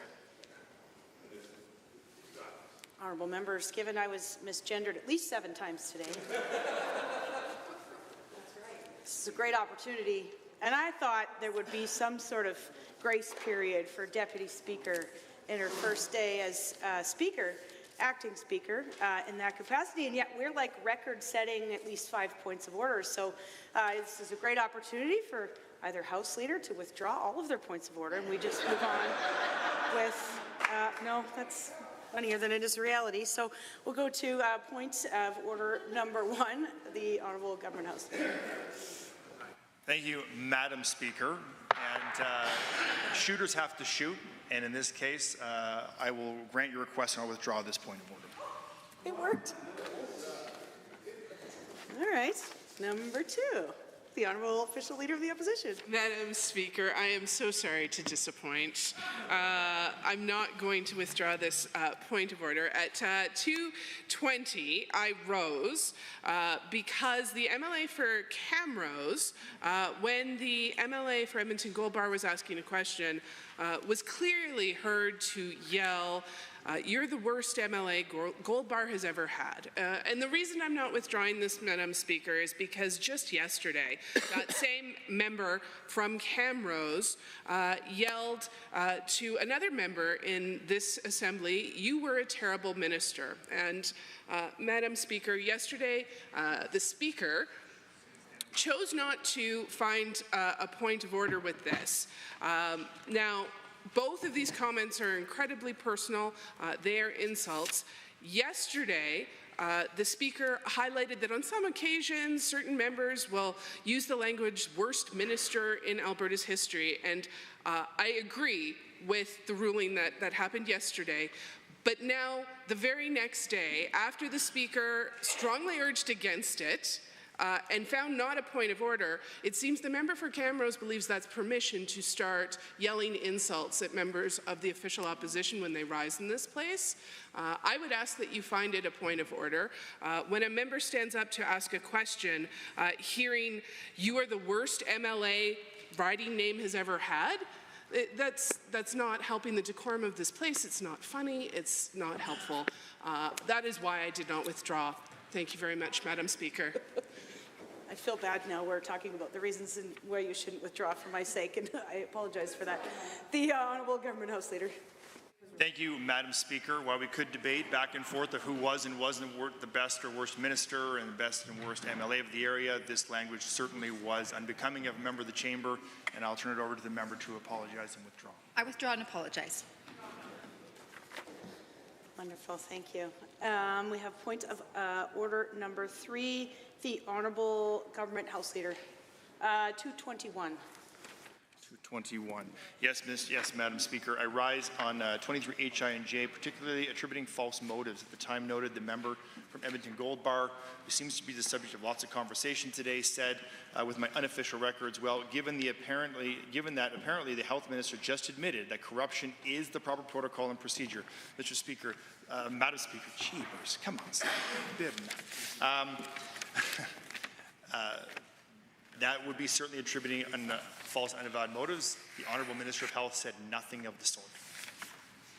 The Honourable Official Opposition House Leader. Very much, Madam Speaker. Unfortunately, I do not have the blues, but if, as the Government House Leader has reported, I disagree with his conclusion, this would make it a matter of debate. We're talking about words the Health Minister said, not intentions or motives, but again, a matter of debate, which is what we are here in this chamber to do. So I disagree with the Government House Leader. I don't think it's a point of order, and I look forward to your ruling. Wonderful. Thank you very much for both of your remarks. The words that were spoken by the Honourable Member for Edmonton Gold Bar are in fact the words that the Government House Leader has said as such, in which I think are probably pretty close to the line when words saying that the Health Minister has just admitted that corruption and proper protocol and procedure, and goes on with the rest of the question. I won't find this a point of order, but we're very close to the line, and next time it probably will be a point of order. This matter is dealt with and concluded. We will move to number 4, the Honourable Member of the Official Opposition. At 222, I actually think there might have been 2, and then there's the next one is 223-ish, which will be yours. I will argue, Madam Speaker, that at 222, under Standing Orders 23 H, I, and J, specifically around impugning false and unavowed motives to another member, the Minister of Infrastructure, while pointing his fingers at the member for Edmonton Gold Bar, said, and I don't have the blues, but I believe the quote is roughly accurate too, he was deliberately being antagonistic and was disrespectful to public service. Specifically, the word deliberately being antagonistic absolutely is impugning false and unavowed motives to another member, in this case the member for Gold Bar. I think that this is a point of order. I think there would have been better parliamentary ways to have a debate about how questions are asked. I also think it's ironic that rather than answering questions, that the Minister of Infrastructure chose to make that accusation. So frustrated by this back and forth, but in this case, saying another member was deliberately taking any action, I think is a point of order. You can't tell people what they were or were not doing. The Honourable Government House Leader. Well, Madam Speaker, we just said that the Health Minister has just admitted that corruption is proper protocol is not a point of order, because you cannot necessarily say that it's not a matter of debate. I think that this is also a matter of debate under the same logic. that what the Minister of Infrastructure said, his interpretation of the conduct of the member from Edmonton Gold Bar, that would be his interpretation, a matter of debate. What I will say, Madam Speaker, is I think there could be some validity to the statement of the member from, or the Minister of Infrastructure. When my own department was in the Public Accounts Committee recently, the member from Edmonton Gold Bar was incredibly disrespectful to my department. That's my opinion. You can debate that all you like. But as I saw that, I felt it was very unbecoming of a member to attack the public service like that. So, Madam Speaker, I think this is a matter of debate, not a point of order. Honourable members, I would agree with the Government House Leader. The same logic that was used in the last point of order would be the same logic I would apply to here. This is very close to the line. None of these comments are helpful. The Minister is new to the role, perhaps gets a bit of grace period, but again, the strongest of caution as used in this type of language. Moving forward, I consider this matter dealt with and concluded. We'll go to point of order number 5. Honourable Government House Leader, that's yours. Thank you, Mr. Speaker. The point of order that I'm calling now is on the member from Lesser Slave Lake under 23 HI and J. There's also, so there's effectively 2 points of order rolled into one here. One is the fact that, and you did address this, but I need to call it anyways, that the 3 questions that were asked of the government were completely unrelated. They were not on topic at all. This is not something that is common within this chamber after leaders to grow, the first 4 questions. So the question should be related to the first question, the first supplemental and second supplemental. So bit of a rookie move, but that's okay. The member is certainly new to the independent side of the of the benches, so, but just worth noting that. The other point of order, though, that I think is a little more egregious is that suggesting that the Premier is vilifying people. This is definitely suggesting that the Premier is making attacks against the people of Alberta or whatever public group that the member was referring to. This is 23 HING a point of order, and that's why I'm rising, because I think this is becoming a bit of a pattern with the members opposite, all members opposite, including independent members, that we are getting very close to the line on personal attacks, if not, in my opinion, crossing it deliberately and crossing it in a pretty egregious manner. So I would just simply ask that the member apologize, withdraw, and in the next time we have questions, make sure they're about government business and they're all related and they're not personal attacks. The honourable member for Airdrie Cochrane. Yeah, thank you, Madam Speaker. That is one way to interpret the facts. It's not the correct way, but it's a way. Madam Speaker, if you read the government's response to the statement of claim by Athana Mentalopoulos, who is the former AHS CEO, you'll see many accusations, name-calling, and this is right in a formal public court document. Furthermore, when the AHS board was fired, the Premier intimated that they were brainwashed by the system. So, Madam Speaker, the evidence is clear. This is clearly a matter of debate and not a point of order. Is there any other comments on the matter? Seeing none. I think there's a theme with this comment and the last 2 comments in this chamber, of which I completely agree are totally unhelpful. I think there's a theme and a path in which this chamber is going in the wrong direction. Right now, I think we're trying to keep the ship afloat until a proper speaker can be put into place and right-size what's going on here. But in the meantime, this is certainly not helpful to debate in this chamber, and I will, as in the spirit of the 2 previous point of orders, strongest of caution, this cannot continue in this chamber. The public doesn't expect this level of debate, and we will not lower ourselves to that as well. So this isn't a point of order. Let's be better moving forward. This matter has been dealt with and concluded. I have one more point of order. The Honourable Official Opposition. Thank you, Madam Speaker. And it's been a long week with late evening sittings, so I think things got a little rangy in the House. This point of order, I'm calling specifically 23HI&J. The Minister of Forestry and Parks was quoted, and I do not have the benefit of the blues, of saying, the members opposite, when they take off their professional hat and they put on their tinfoil hat. This insulting language did appear to be deliberately directed towards one of my members, which is unfortunate because that is, I think, beneath this chamber. But even though the minister used a plural, the members opposite, Madam Speaker, I would refer you to Hansard, March 18th, 2021, when the government House Leader called a point of order on the language of someone referring to members of the Tinfoil Hat Caucus. Now again, referring to a group of people, but at that time the language tinfoil hat, when applied to a group of people, was ruled out of order by the Speaker. A point of order was found.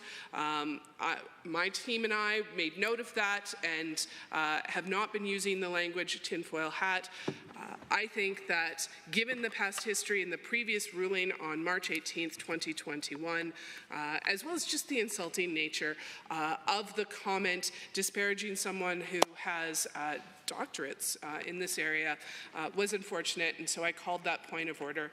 I would ask you to rule it a point of order, again, because of previous rulings and because I think it brought down the decorum in this place. Thank you, Madam Speaker. The Honourable Government House Leader. Disagree. I think it's a matter of debate. We didn't offend any specific members. We said members opposite. Yep. Oh man, hold on. I forgot to do something. 6 points of order. Honourable members, I think as this comment was said as such, when members opposite leave their professions, they take off their professional hat and put a tinfoil hat on. It's not specifically directed to a member. While I appreciate the arguments from the leader of the official opposition, this is the same level of decorum that is definitely not helpful in the past. It's definitely not helpful today. And it is Thursday. And on Monday, we're all going to be better. Today, this is again not a point of order. I consider this matter dealt with and concluded. 6 of them, guys. Oh. Now it is time for orders of the day, orders du jour. The government motions. Motion number 63, Honourable Mr. Scow. The Honourable Government House Leader. Madam Speaker, I think that's not how it's said. I don't think that's how it's said. I think orders of the day is said a little bit different. It is. It is certainly. Change is hard. Change is hard, Madam Speaker. But thank you for your leadership today in the chair. We appreciate that. Certainly deserve all the credit in the world. Did a wonderful job. And with that, I will move Government Motion 63, which reads as follows. Be it resolved that pursuant to Standing Order 4.1, the Assembly shall meet in the morning of Tuesday, May 13th, 2025, for consideration of government business, unless the Government House Leader notifies the Assembly that there shall be no morning sitting that day by providing notice under notices of motions in the daily routine or at any time prior to adjournment on a sitting day.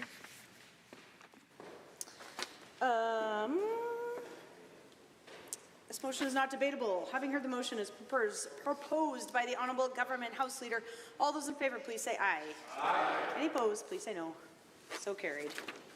Government bills and orders for third reading. Bill 52, Energy and Utilities Statutes Amendment Act 2025. Honourable Mr. Neudorf.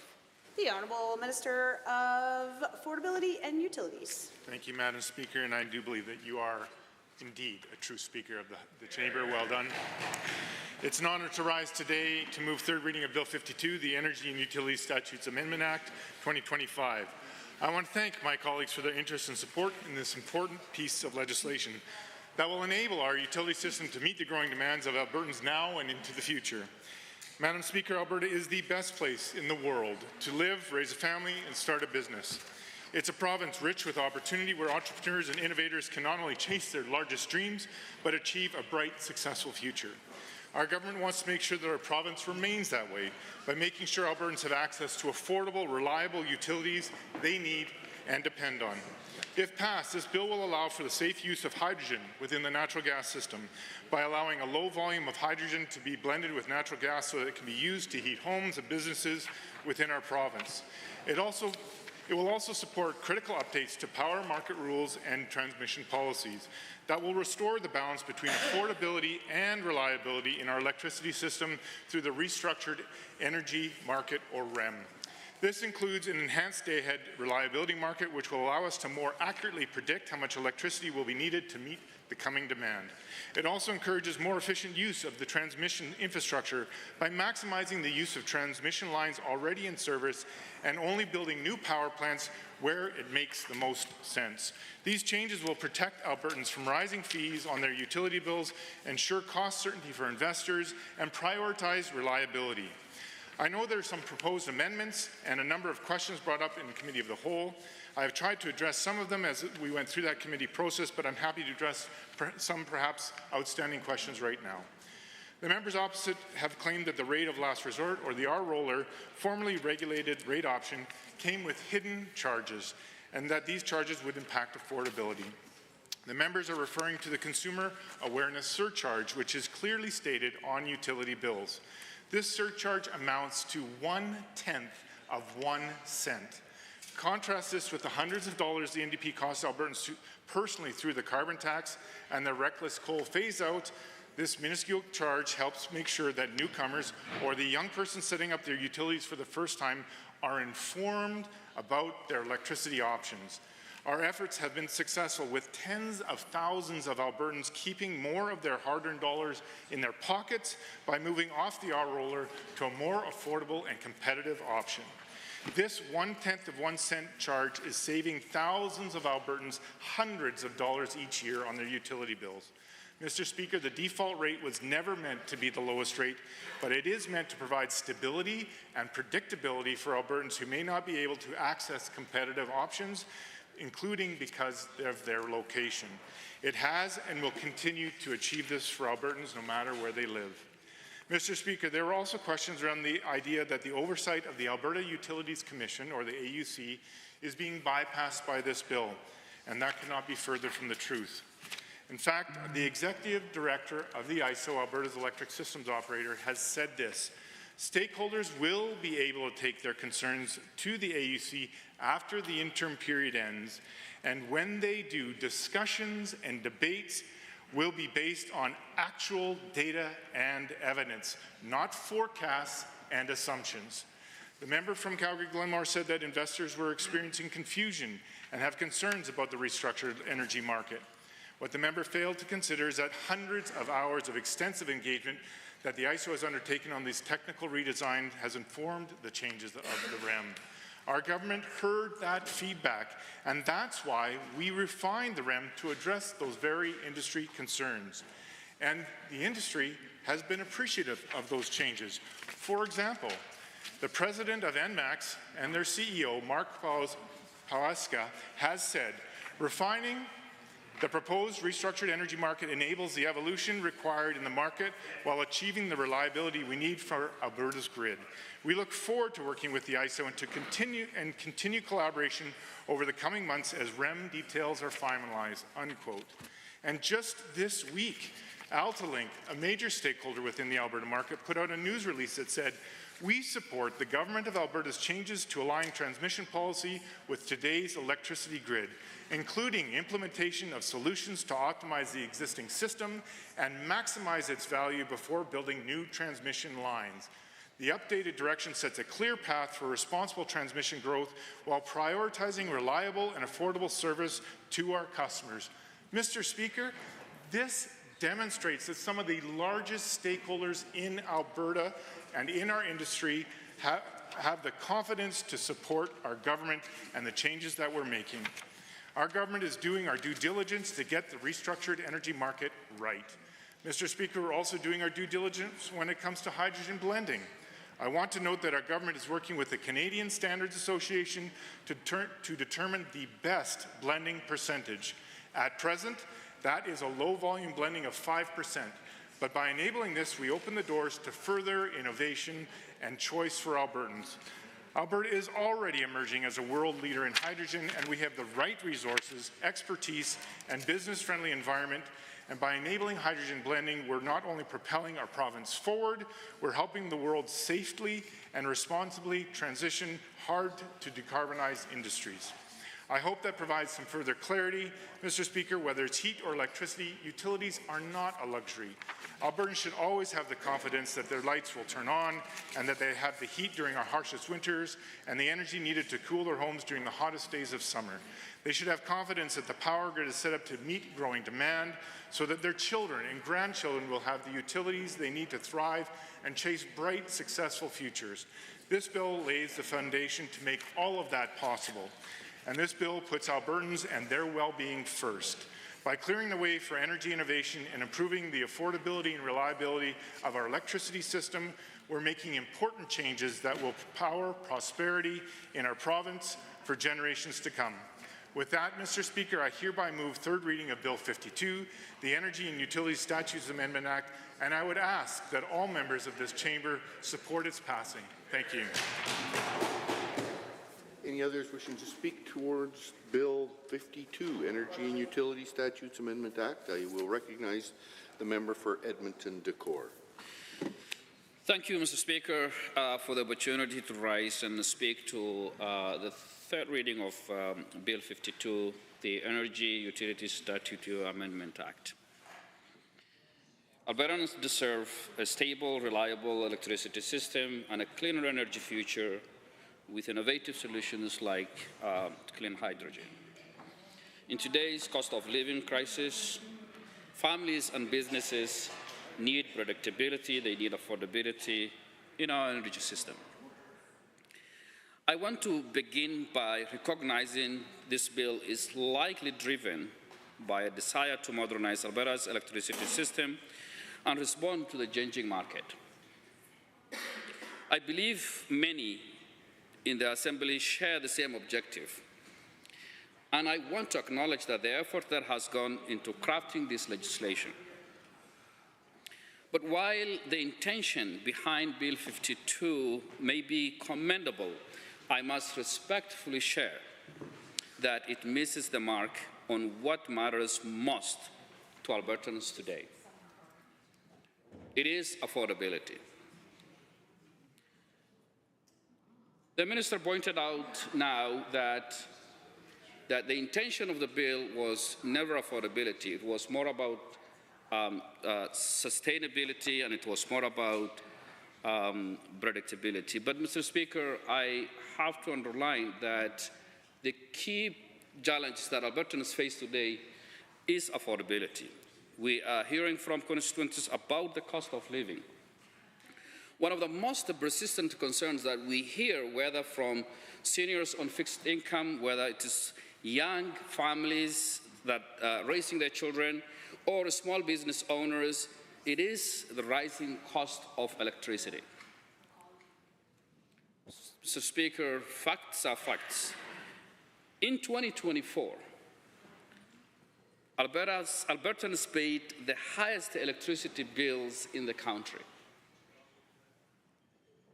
That is a reality we cannot ignore. Unfortunately, Bill 52 does not contain any provisions that would bring an immediate or even longer-term relief to the struggling families. This is an opportunity where the government should take a leadership and bring in affordability measures that will address the rising cost of electricity for families.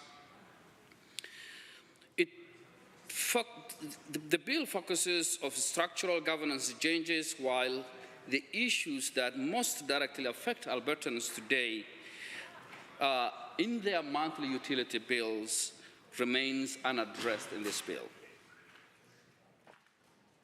Speaker, one of the groups mostly deeply affected by our current system in terms of cost of living and cost of electricity is Albertans who are economically struggling to navigate through the electricity market.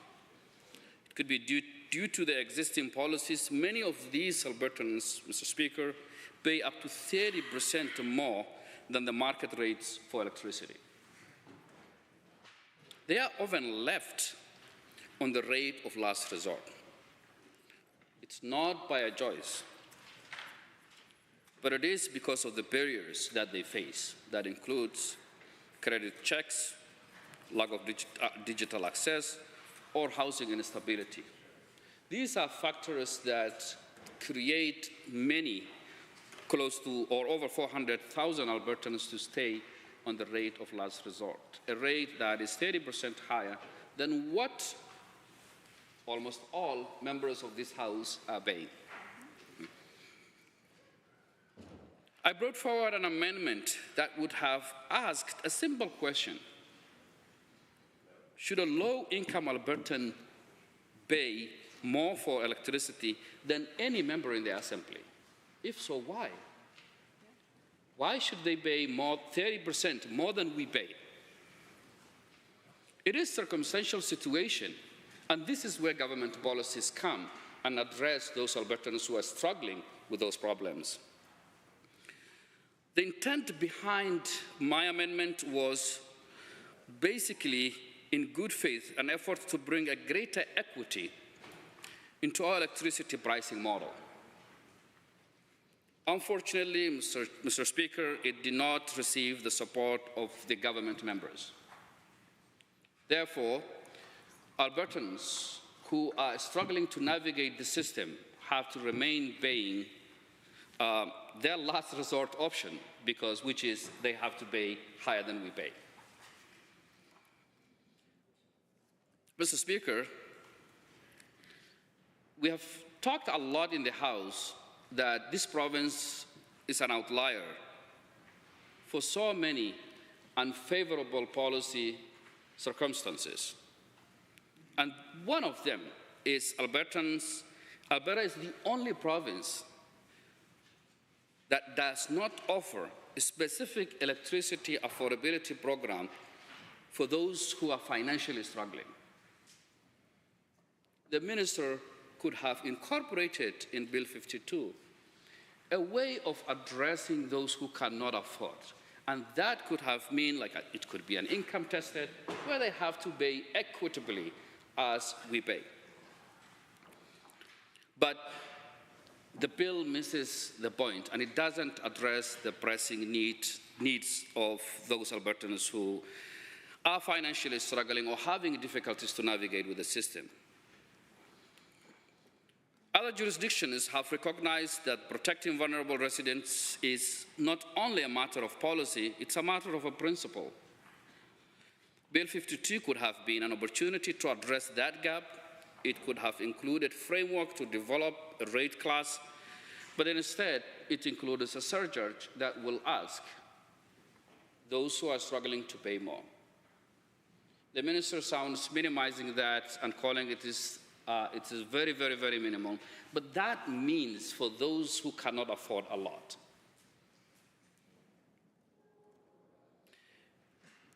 Mr. Speaker, in addition to the affordability, I would like to raise another important concern related to the governance and the public accountability that Bill 52 is attempting to do. The bill amends the Electricity Utilities Act to grant the minister significant powers, particularly in relation to the restructuring electricity market, while reducing the role of the Utilities Commission. The AUC has long been a respected independent body tasked with ensuring decisions about our electricity market are based on evidence, they are based on public interest, and they are based on transparency. Again, I brought an amendment forward to ensure that even as we evolve our market structure, we do not lose sight of the importance of the public oversight. The intent of the amendment was to keep the review mechanisms that are in place, such as the stakeholder consultations and the Commission's review. The amendment would have made any major rule changes to go through a transparent and accountable process. Unfortunately, that amendment too was voted down by government members. Mr. Speaker, I share the goal of building a reliable, sustainable, and efficient electricity system for Alberta. But any such a system must also be centered fairness, it must also be centered accountability, and it also must be centered on public oversight. It must ensure that the needs of those vulnerable Albertans are not sidelined. Bill 52 makes significant structural changes, but does not meet the moment when it comes to affordability, it does not meet the moment when it comes to fairness, and it does not meet the moment when it comes to the public trust. For these reasons, I respectfully urge my colleagues in the Assembly to reconsider their support for this bill as it is. Bill 52 does not bear the modernization with a good intent, but it misses the compassion that those who are struggling need to hear today. It does not protect consumers, particularly those most at risk, and it does not ensure that public oversight to remain a guiding principle of our energy system. We need to use this opportunity not just to restructure the market, but also to renew our commitment to the people we serve. Therefore, I ask all my colleagues to vote against this bill as it's presented. Thank you, Mr. Chair. Mr. Speaker. The member for Edmonton-McClung to speak. Thank you very much, Mr. Speaker. Pleasure to rise this afternoon to speak about the risks that I find have been not well documented or spoken about during debate on the introduction of hydrogen into our natural gas system. In particular, it's the issue I wanted to delve into once again today, because I have mentioned in the House earlier that during my real estate career, there was an introduction of a plastic pipe that was heralded as a replacement, a low-cost replacement to replace copper plumbing in residential construction, polybutylene. And of course, from 1978 to 1995, was a heyday for this plastic piping. But what happened as a result of the installation into thousands and thousands of homes of poly-B or polybutylene plastic piping for plumbing purposes was that it was found to deteriorate and crack. The chlorine is in many of the water supplies to purify the water actually reacted with the plastics and formed cracks, and particularly at junctions points of the polybutylene plastic plumbing pipe, there were failures. And of course, failures in plastic piping, which carries water, means leaks and extensive damage to properties where this poly-B was installed. And consequently, after a number of years, like 15 to 20 years or more of having polybutylene installed, it was banned because it was just so damaging. So obviously there was a failure in the procedures leading up to the approval of polybutylene in terms of its installation for purposes of plumbing in residential construction. And I don't want to see the same thing replicated, Mr. Speaker, when it comes to introducing hydrogen blended with natural gas in our polyethylene pipelines. There is a growing body of evidence, Mr. Speaker, that is concluding that much more work needs to be done to determine the long-term effects of even low percentages of hydrogen at lower pressures in polyethylene pipelines. So what we want to avoid is what happened with the disastrous implementation of polybutylene as a plastic piping for carrying water in residential construction, to the point where it actually had to be banned and gone back to other materials which were better studied before they actually got put into the marketplace. The same thing needs to happen with our polyethylene pipelines, where we're introducing a blend of natural gas with hydrogen.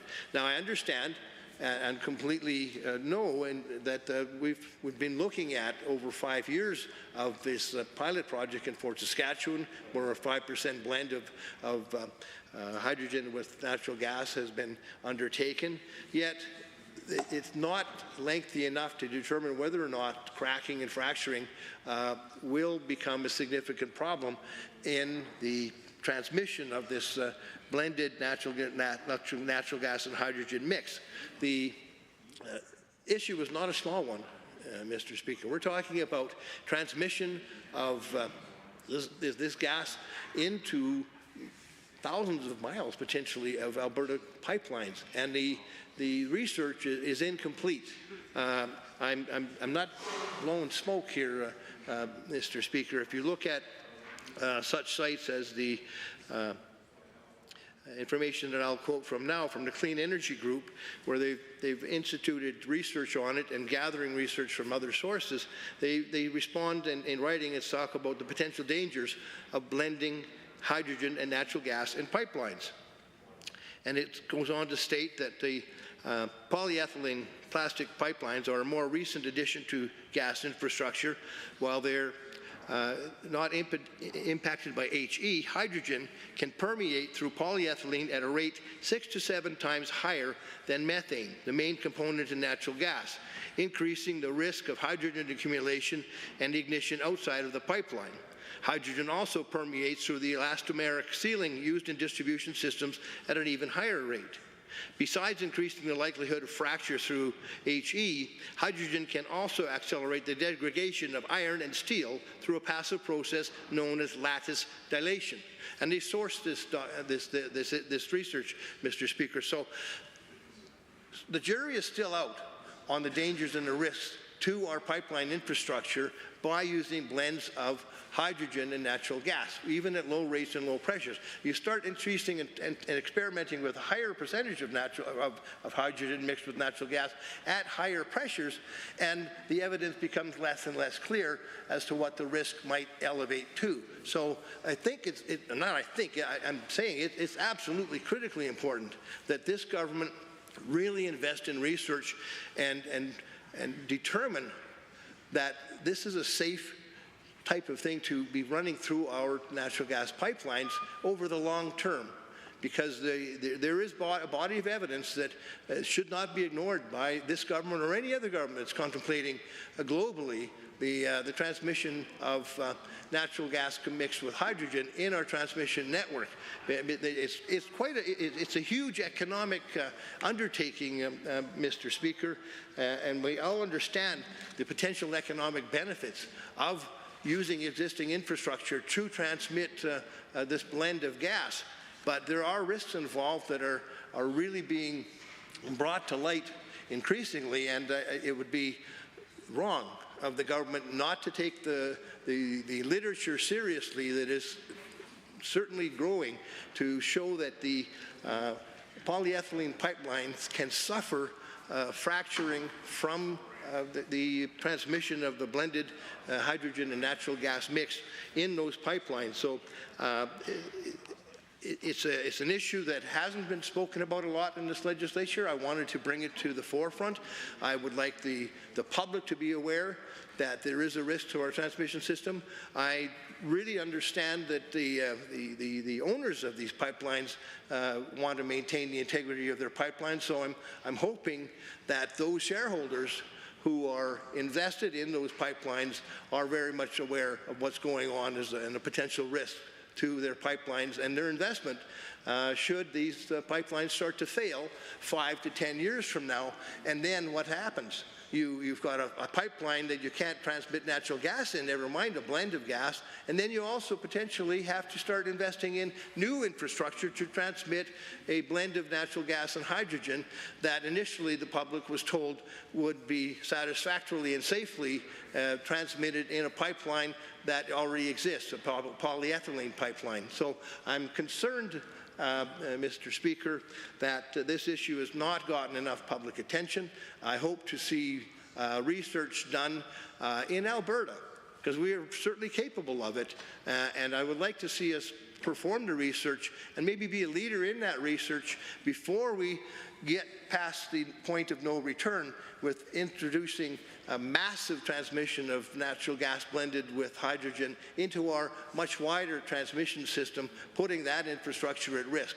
You know, the government across talks about being a business-oriented government. Well, we are too, Mr. Speaker. I'm very concerned about the investment that people globally have made into our pipeline infrastructure.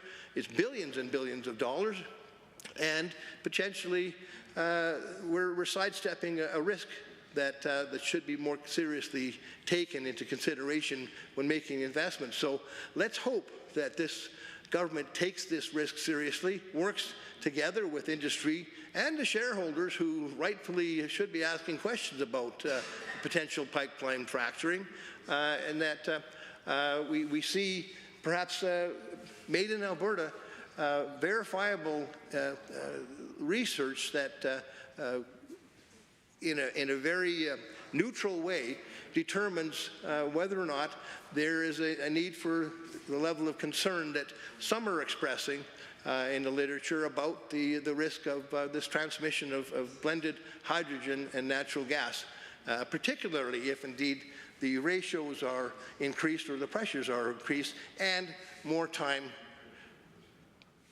takes place. Over an extended period of time, these pipelines do in fact begin to fail.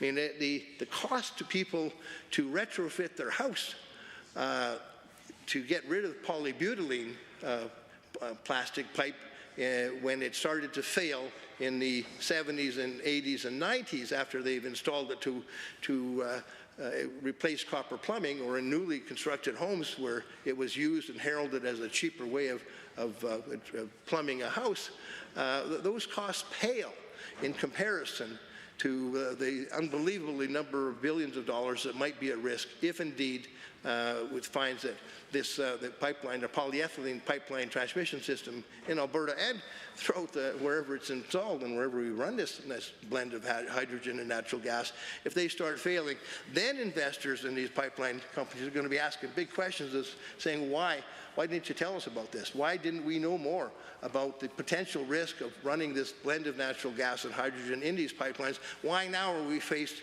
with the prospect of building new transmission out of new materials that do resist the corrosion and the cracking that we now find is happening with the transmission? So fair warning, the literature's there, it's on the internet, and it's open to the minister and all public officials as well as the investors to ask the questions necessary so we don't end up with the same problem that we had with polybutylene when it got banned and prohibited after being heralded as a solution that was low cost and viable. So with that, I think I will hope that the issue is raised, and I'll continue to pursue it and look forward to the government taking it seriously.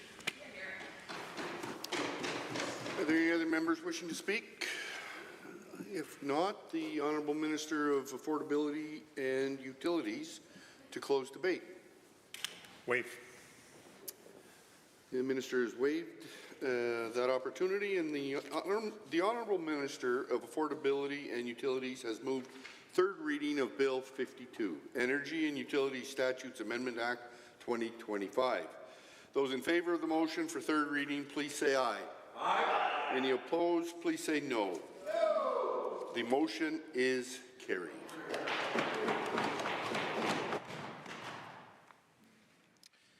Bill 52, Energy and Utilities Statutes Amendment Act 2025, is now read a third time. Under Government Bills and Orders, for third reading, Bill 40, Professional Governance Act. Honourable Ms. Sani. The Honourable Minister of Advanced Education. Thank you, Mr. Speaker. I'm pleased to rise and move third reading of Bill 40, the Professional Governance Act. In Canada, professional regulatory organizations, or PROs, are tasked with regulating their respective professions and ensuring a high standard of practice in protection of the public interest. By regulating these professionals, we are able to trust that the professional is accountable, that their work is competent, and that the ultimate service provided to everyday Albertans is reliable. So it's no surprise, Mr. Speaker, that the regulation of these professionals is incredibly important. Alberta's PROs, who are tasked with this important work of regulating these professionals, have a critical role. That is why, in Alberta, much like in other provinces, our government oversees professional governance organizations which ensure standards of competence and ethics and regulate these professions overall. When I moved to second reading of Bill 40 a number of weeks ago, I spoke to how regulated professionals and the PROs that regulate them are fundamental to the smooth functioning of our society, even if their work and impact may not always be immediately evident. But, Mr. Speaker, the best work is often the work that you never notice. When you drive over a bridge, or turn on a light, or send your child to a new school, do you stop and wonder if it is safe, well-planned, and up to standard? Most of us don't, and that's a good thing. It means we live in a society where we can trust those things to work and to be reliable. But that trust doesn't happen by chance. It's built on a foundation of professional oversight, on the knowledge that behind every plan, every inspection, every technical decision is a professional who is qualified, competent, and held to a standard by a PRO. Professional regulatory organizations are the quiet backbone of public safety and trust. They don't just support professionals, they protect Albertans. They ensure the people doing this essential work have the qualifications, the ethics, and the accountability that Albertans expect and deserve. And that's why the Professional Governance Act matters, Mr. Speaker, because the work we don't see is too important to take for granted. If passed, this bill will promote high standards of competence, conduct, and ethics. Bill 40 would ensure professional regulatory organizations have flexibility and improved regulatory tools, leading to positive outcomes for both professional regulatory organizations and everyday Albertans. Mr. Speaker, Alberta Advanced Education is currently responsible for 22 professional regulatory organizations, which are governed by 9 different pieces of legislation and 28 supporting regulations. This has led to inconsistencies across these organizations and the way they support their members and ultimately the way they serve Albertans. This includes misaligned functions and authorities, questions of what is covered in legislation versus regulation versus bylaws, and various reporting requirements. Many of these pieces of legislation are also outdated, especially when it comes to recognizing the use of modern communication and technology. If passed, the Professional Governance Act would consolidate and streamline advanced education's professional governance legislation from these 9 separate acts into a single consistent piece of legislation.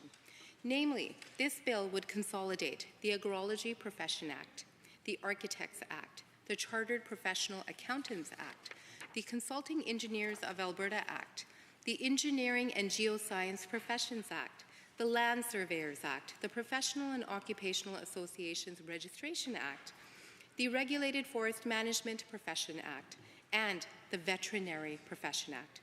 The Professional Governance Act would also increase clarity and transparency by providing clarity on the purpose of professional regulatory organizations and their authorities, powers, and functions, providing consistency on the distribution of provisions between various levels of legislation, including acts, regulations, and bylaws, providing clear requirements for reporting and transparency, providing clear requirements for accountability, offenses, and penalties, and information privacy and disclosure, and ensuring members have access to an ombudsman in the event of disputes.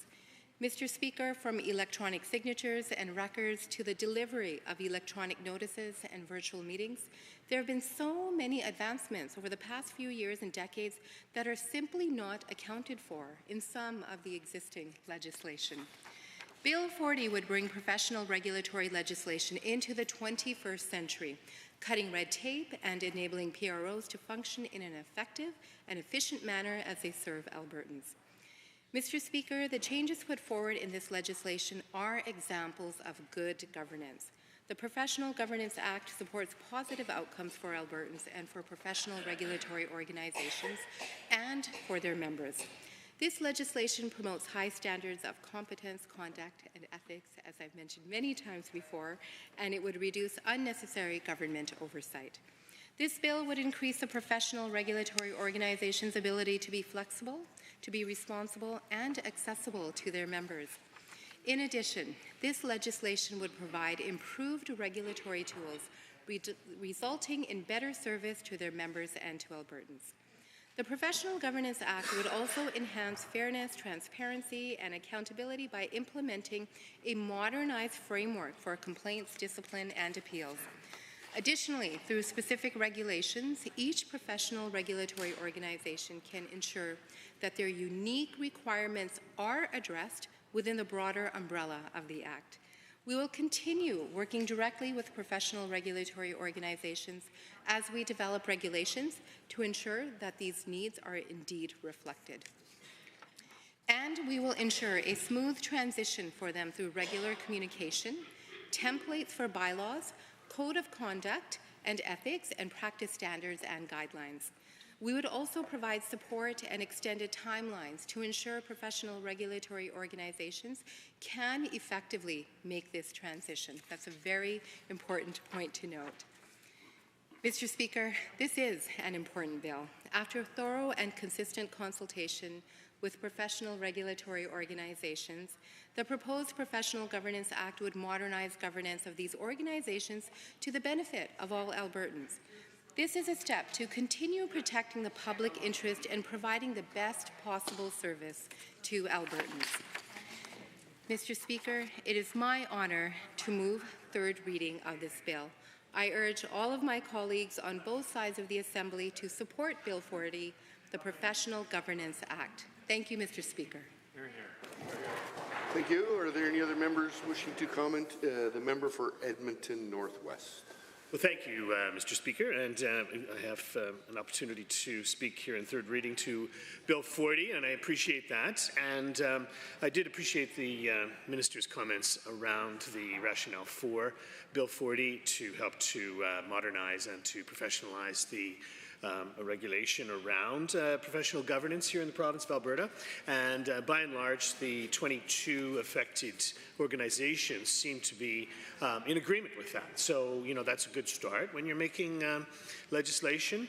You know, I did speak to a couple that, like the Veterinary Professions Act, I think they, or the Veterinary Professionals Association, you know, they were you know, hoping that maybe they could have a bit more of their own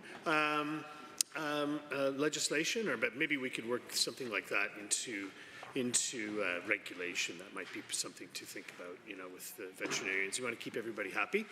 And the other issue, of course, was the place where I did make an amendment, which was very, very narrowly defeated, I must say, Mr. Speaker. I thought, you know, the debate was intense, and the Minister missed that, because it was good debate for sure.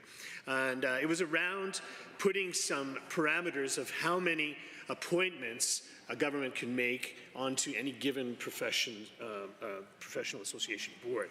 And so I think that it would be the prerogative and send a good message from the government to these organizations to make sure that they are not appointing more than half of the board members to any given organization. And I know that for many of these, that's not an issue, because of course, you know, you have the Society of Professional Shorthand Association and so forth. I mean, many of these are run as voluntary organizations and, you know, depend on, you know, the goodwill of people to do it off the side of their desks. And so, you know, for us to make sure that they have the autonomy to be able to do their job and the support to do their job as well, I think is the responsibility of the government, especially with these new regulations. We have to be, give people time and space to accommodate for these new regulations and make sure that there's not undue financial burdens placed on some of these, all of these organizations to comply with the new bill, or the new act. It will become an act. I think that that is a good idea, to not reach into these organizations too much. I mean, this is just a framework. It's not how to tell them how to do their jobs, because of course, as the minister pointed out in her preamble, that you know, we depend on all these professional associations to keep us safe, to build buildings that are safe, to make sure that you know, we're working with human ecology, professional engineers, geoscientists, you name it, right? Land surveyors, that they're doing their job, and they have the professional latitude to make sure that job is being done in the best kind of way. What we can provide here, and what Bill 40, I think, helps to provide, is just a framework of governance and to make things easier. We want to make sure if we are imposing new regulation that it's not onerous, but rather it's enabling somehow. And so, you know, by and large, I think Bill 40 does achieve that goal. There is a word of caution, though, I must underline, Mr. Speaker, and that is, of course, this is 22 different organizations. It does not include medical associations from nurses or licensed practical nurses or doctors, and you know, there's a whole range of medical professional associations. And it does not include legal associations, the Alberta Law Society, and so forth. And so those organizations have an alert put up on things like Bill 40 because, of course, they have been imposed on or even attacked by this UCP government at various times. And they don't need the long arm of political interference into their professional associations. And so, you know, while Bill 40 is relatively benign, those other organizations are watching like a hawk because they don't want Bill 40 to become a platform for an attack on their professional associations, right? The Law Society in particular is a good example. There's a number of UCP MLAs and former ministers that were up on charges and you know, reviewed by the Law Society, and then the Law Society in turn felt the heat of the political arm of this UCP party to reach into, you know, and chastise them for doing their job. And so let's not use Bill 40 as a launching platform for political attacks on the Alberta Medical Association or the nurses or licensed practical nurses. I always have to mention that one, of course, and other organizations like that. So with that as a warning, and my other part of my speech as an endorsement, I do suggest that MLAs consider voting in support of this bill. And yeah, I can do that. You know, it doesn't. It's like I can say those words. It feels good, and you know. And I hope that all of the affected organizations feel empowered to continue on doing the great jobs that they do to help to build Alberta to make it a better place for everyone to work and live. Thank you. Hear, hear. Member for Edmonton Castle Downs. Thank you very much, Mr. Speaker. It's my pleasure to rise this afternoon to speak to Bill 40, the Professional Governance Act. I want to start by saying that I'm grateful that this piece of legislation is being implemented. I know it was previously brought forward in 2022, and there was some significant concerns about the piece of legislation that was brought forward at that time. Albertans were talking about overreach being one of the main concerns. And so when we look through this piece of legislation and the significant impact that it's going to have on many professions across the province, it's nice to see a piece of legislation that we can support in this House. Specifically, Mr. Speaker, approximately 75,000 professionals across 22 nonprofit health PROs will be affected by this. That's a lot of people, Mr. Speaker, that are being impacted. And I think when we're listening to what the government is talking about, you know, they're saying things like they're trying to boost the economy. They're trying to tie this piece of legislation into achieving that. I'm not sure that that's really effective. I can't see the link between the two, especially when we're watching this government completely destroy public health care, not fund education, talking about separating. Those are things that create investment into our province and to our economy. And we have a government that's doing some piece of legislation to support professionals, which is needed, but when they're trying to tie it into enhancing the economy, it's a stretch. You know, I talk to so many people that have either lived here or are considering living here when it comes to the Canadian Armed Forces. And one of the things that many members across the military are talking about is just the instability of what living in Alberta means. They're nervous about a posting to this province because there's this talk of separating, and there's this talk of not being part of Canada, which is exactly what the Canadian Armed Forces stands for. And so while this piece of legislation supports many, many professions, which I wholeheartedly support, I think that if they just take this as their one thing that they did to grow the economy, it's not going to be good, Mr. Speaker. There's so many concerns that are coming to us on this side of the House, and I know that other members are being included in that. Albertans are struggling. And I think that this piece of legislation is a good step towards some sort of efficiencies, making sure that there's modern governance practices. I wish that that would be applied to other pieces of legislation that Albertans are talking about. Healthcare, education, just general cost of living. I think that there's a lot that can be done to enhance new investment in the province and to really encourage economic growth. When we talk about wanting to have the best minds in the province coming here, right? When they look at the big picture of what it means to live in Alberta right now, it's not a very stable place to be. It's got a government that is talking about separating. And despite the majority of Albertans being opposed to that, despite Indigenous communities coming out saying the importance of treaty, that's all being disregarded. That in itself creates an unstable economic environment in this province. And so this piece of legislation is a good step, but I hope that they're not relying on this to truly change the economic landscape that they've created. I can't imagine that a CEO is going to be able to sell to their employees to come to Alberta, bring your family, bring your kids. You're not going to have a doctor, probably not going to have somewhere to live. Your kids' classrooms are going to be completely overrun. The teachers aren't supported. It's not a good sell, Mr. Speaker, when you're trying to draw people to come and invest in our province.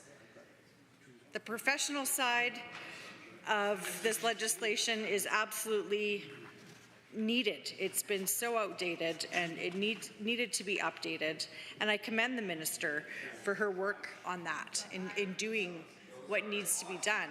However, you know, I hear chirping across, you know, they want to talk about the economy in meaningful ways. I would welcome that debate, Mr. Speaker. But instead they're going to chirp and try and defend their stance on ultimately destroying healthcare, education, and just general trust in government. It's embarrassing, Mr. Speaker, that this is the place that people look up to.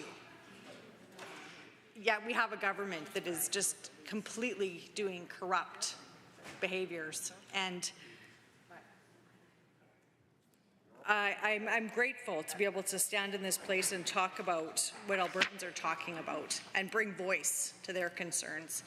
And I think when it comes to this piece of legislation, I can say that I do support it and that I would like to see it go forward. But I would like to see more, Mr. Speaker. And so with that, I will cede my time. Thank you. Member for Edmonton Highlands Norwood. just really fast, I just wanted to get on the record here. I too was intrigued by the heckling from the members opposite, who I've not heard join debate on this matter. So that is intriguing. But you know, I want to echo the comments of both Edmonton Northwest and Edmonton Castle Downs, pointing out that yes, in fact, we are supporting this bill with a few reservations. But I actually, part of the reason why I wanted to stand up before we recess for the weekend is just this morning I actually visited with two different school groups, one in my riding, Delton School, and the other a school that my nephew attends in Calgary. And so it was really nice to welcome my nephew. I wish he could have been here in the chamber. Yeah, it was too bad. I was hoping he'd be in the chamber, but they didn't get in for question period. So I wanted to give him a shout out. Silas, it was so nice to see you earlier in the legislature. I hadn't seen him in the legislature since he was tiny when I was first sworn in 2019, and he's my only nephew. Anyways, I tell you all this because one of the questions the students asked me was like, do you ever agree with the government? And I said, and I love talking to students as being a former social studies teacher, I said, you know what? There are actually some bills that we do support. And I'd like to get on the record to say Bill 40, the Professional Governance Act, is one of those bills. So there you go. But again, echoing the concerns around some of the organizations who feel that they haven't been fully consulted, and I'm hopeful. You know, this minister, she's been listening and paying attention to our concerns in third reading as well as in committee, and so I'm hopeful that she'll take some of that back and address some of it in the regulations. And so I have so much more I'd love to say on this, but I know folks do want to go home to their families and in my case my cats. So thank you, Mr. Speaker, for the time. Any others wishing to speak? The Honourable Minister of Advanced Education to close debate. Waived. That's been waived. The Honourable Minister of Advanced Education has moved third reading of Bill 40, Professional Governance Act. Those in favour of the motion for third reading, please say aye. Aye. Any opposed, please say no. The motion is carried. Bill 40, Professional Governance Act, is now read a third time. Under Government Bills and Orders, for third reading, Bill 39, Financial Statutes Amendment Act 2025. Honourable Mr. Horner.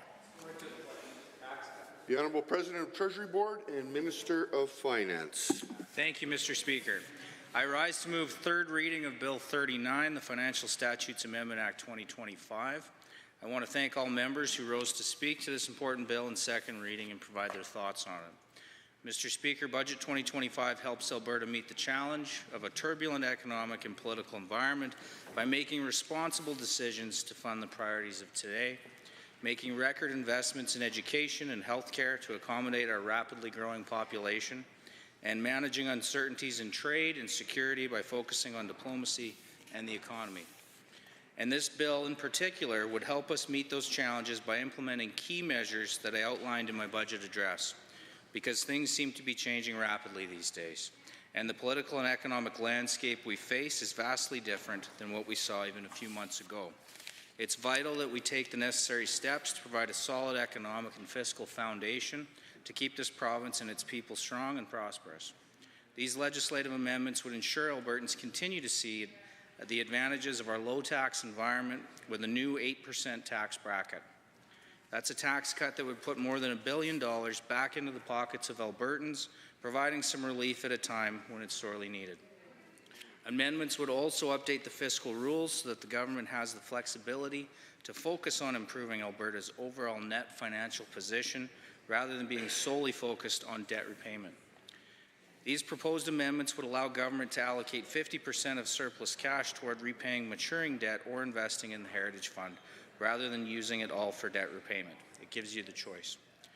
It's a change that would ensure we can make the right decisions to better Alberta's position. These are just a couple of the key measures to provide some relief to Albertans and find efficiencies that respond to the pressures we face today, while also building a stronger fiscal picture for tomorrow. I encourage all members of the House to support it today. Thank you, Mr. Speaker. Any members wishing to speak? The member for St. Albert. Thank you, Mr. Speaker. It is my pleasure to rise and speak to Bill 39, Financial Statutes Amendment Act 2025, in third reading, I believe. So a couple of things. On, if you look at page 11, actually there's two page 11s in this. I think it's a typo. I think 11 and 12. It talks about income and employment supports. So it talks about the changes that they're making. And although if you just look at the changes, they're not really a big deal. I mean, there's some charts that they're changing. There's some numbers that they're changing. But really what the purpose of this change is to usher in a new program. So we heard the minister in, I think it was February, I don't recall the date, but the minister stood up and told Albertans, good news, you're going to get to work. Because AISH was so limiting, we're going to create this new program. It's going to be awesome. You're going to get to work, keep more of your income. It'll be great. What I can guarantee you, Mr. Speaker, is they're not doing this to give people more money. They're not doing this to spend more money. So what this is, they're creating a vehicle for this new program called ADAPT, that's the acronym, Alberta Disability Assistance Program or whatever it's called. But what it'll be is they'll decide who their people are to figure out when you apply for AISH. Do you go to AISH or do you go to this new program, ADAPT? So they've decided, they're going to decide who makes those decisions. And they're actually right now, behind the scenes, going through and renewing or looking at all of the people that are on AISH. Now, I think there are some that are, pretty clear that they just are unable to work, and there's some I think that will just go by very quickly. But they are looking at everybody on AISH.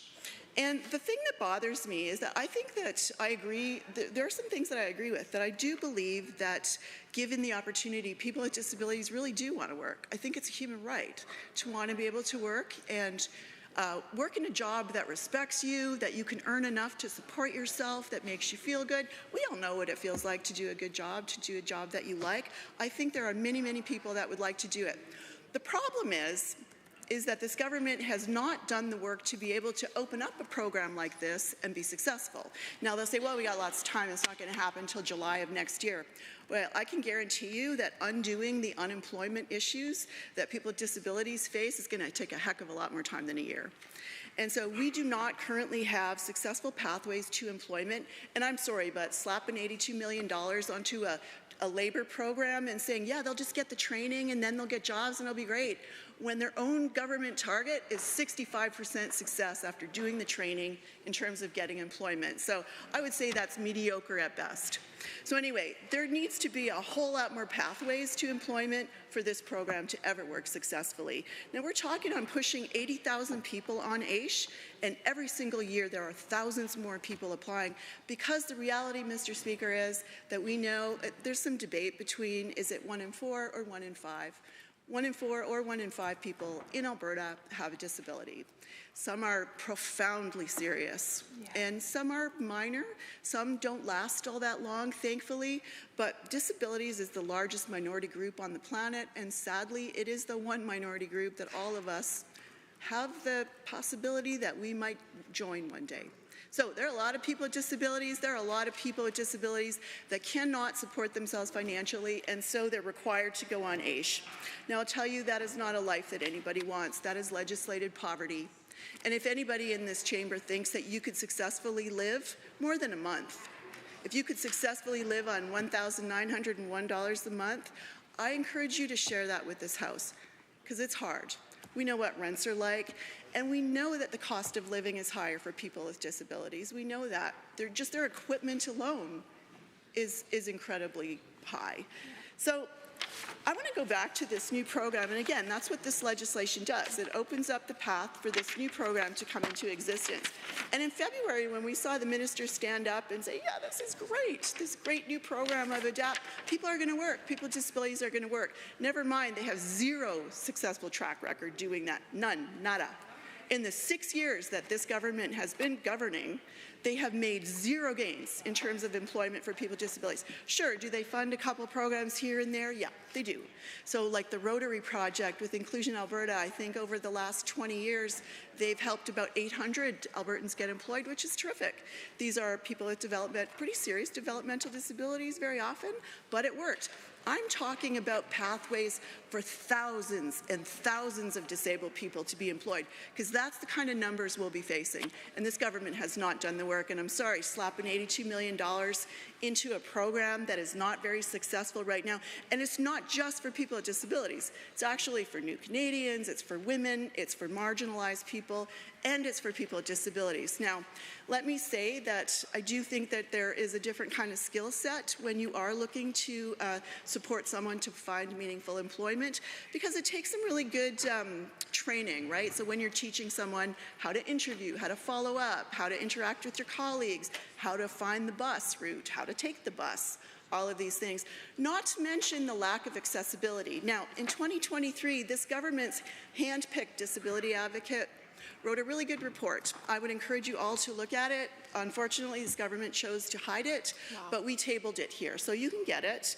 And it was a really great report, and it talked about what is the benefit for Albertans and for this province to pass comprehensive accessibility legislation, because there's a great financial case to be made for this. Americans, now we'll talk about Americans, sure, let's go there. Americans with Disabilities Act's been in place for decades, and we're able to see the changes, the benefit to the American economy.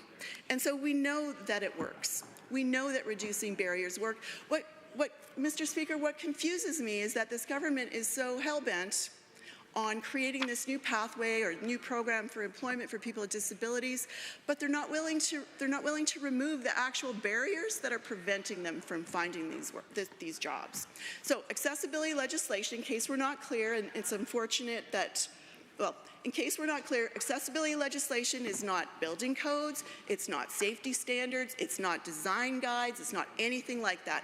Those things are necessary, and we've been doing that for a long time. Those things must be updated regularly, but they are guides.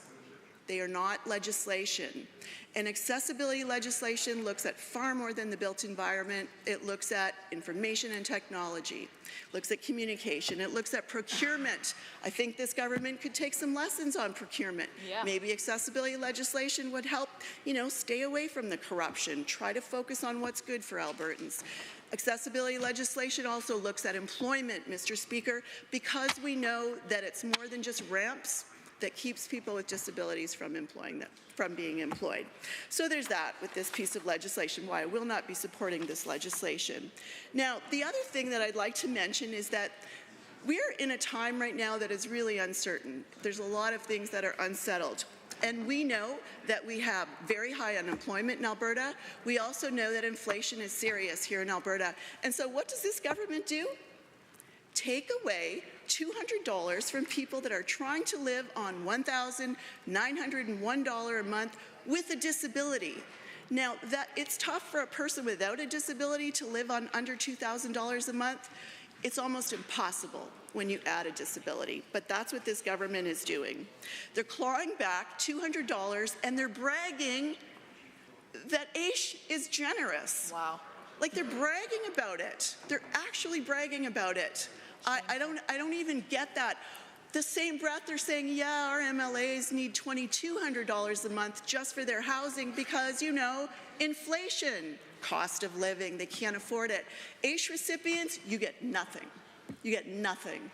You take back $200 from people with profound disabilities. Now, I've heard people over here say, you know what, well, maybe there's too many people on AISH, maybe there's a lot of fraud. If you suspect fraud, report it. Yep. But I will tell you, I have watched people apply for AISH. I have watched them go through this process. I have heard the appeals. I've been in the room. And it is difficult. And people that are successful are profoundly disabled. That means they're permanently disabled. They have had to demonstrate that they cannot financially support themselves permanently. It's not a sporadic thing. It's permanent. Yeah. And this government's taken away $200. Like, come on. It costs you nothing just to let them keep it. I would urge this government, the benefit doesn't start till July. Yeah.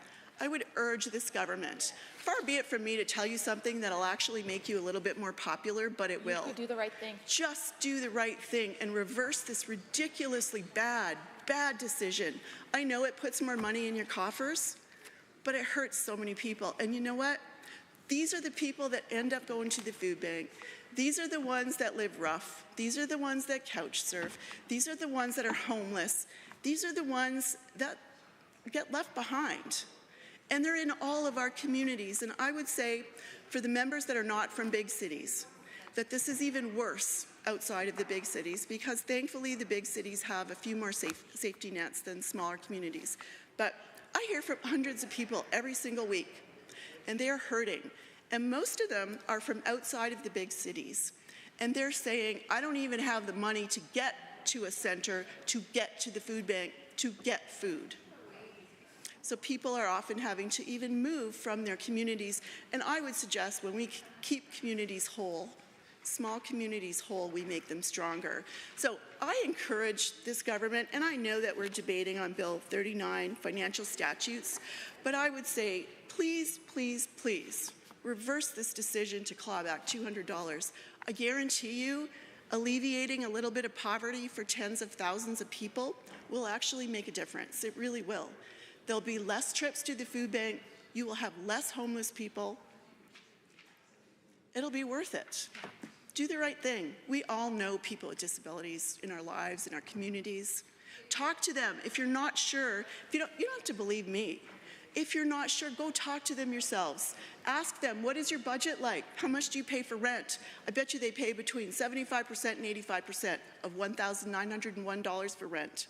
That leaves them between $200 and $400 for food, for transportation, for anything else, for medication, for equipment. Do you have any idea how much replacing a battery on a wheelchair costs? How much? Any idea about how much a headrest costs? We have a friend of ours that was here the other day and left his headrest in a washroom. And we were just looking at prices of what that costs to replace. And, you know, people lose stuff. People cannot afford it. Not to mention, it creates all kinds of problems with safety. Now, one last thing I want to say about this is that people with disabilities are often very high-risk individuals to begin with, because they don't perhaps have the same ability to get themselves out of issues that other people do. But very often they're forced into risky situations, particularly around housing, because they don't have options. They can't afford to live on their own. You can't with $1,900. I mean, you can't.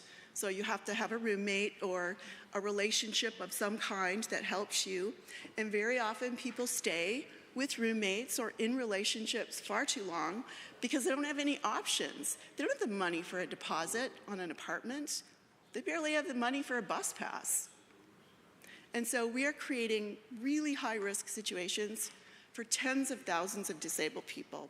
I'm not talking about a little disability. I'm not talking about something, you know, that you learn to live with, or you accommodate yourself, or you can work out in your own job with a supportive employer.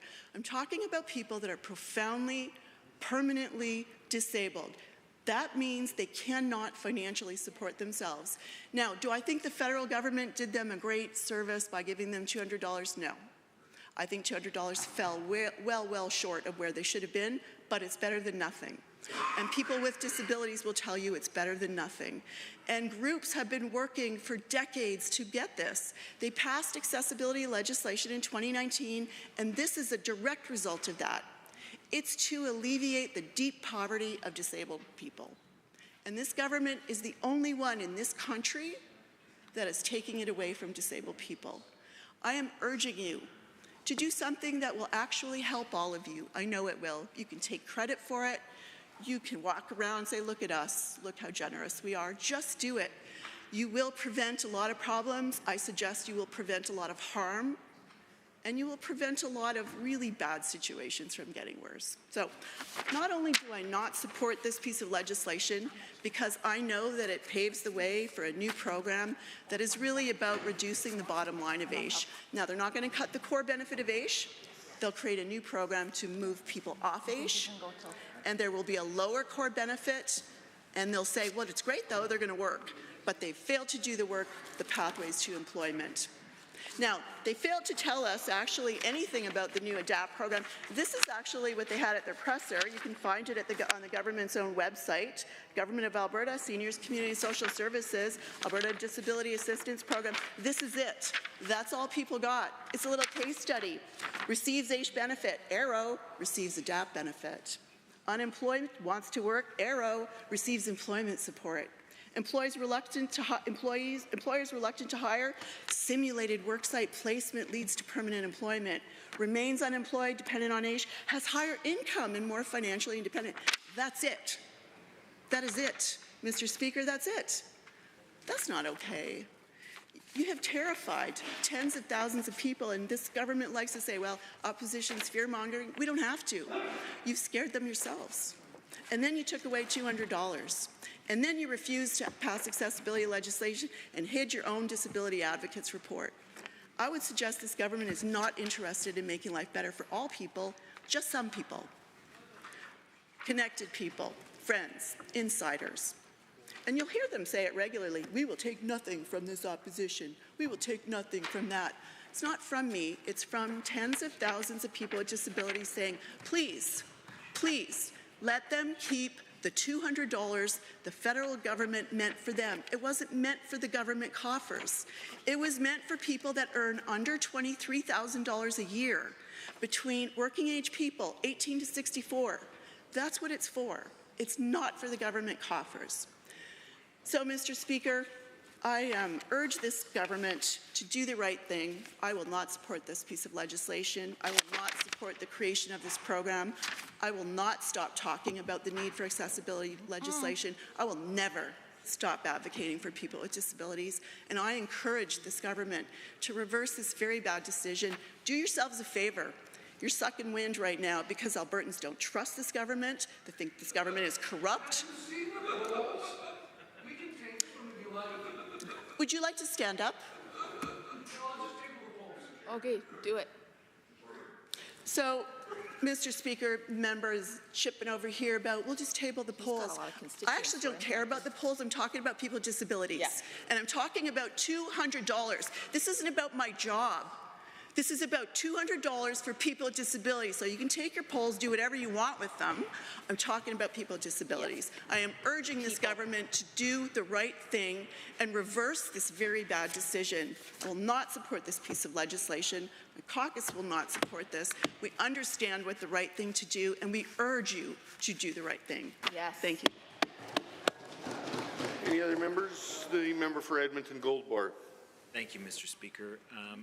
Before I offer my comments on Bill 39, the Financial Statutes Amendment Act, I want to extend my heartfelt thank you to my friend from St. Albert for her continued passionate advocacy for people with disabilities.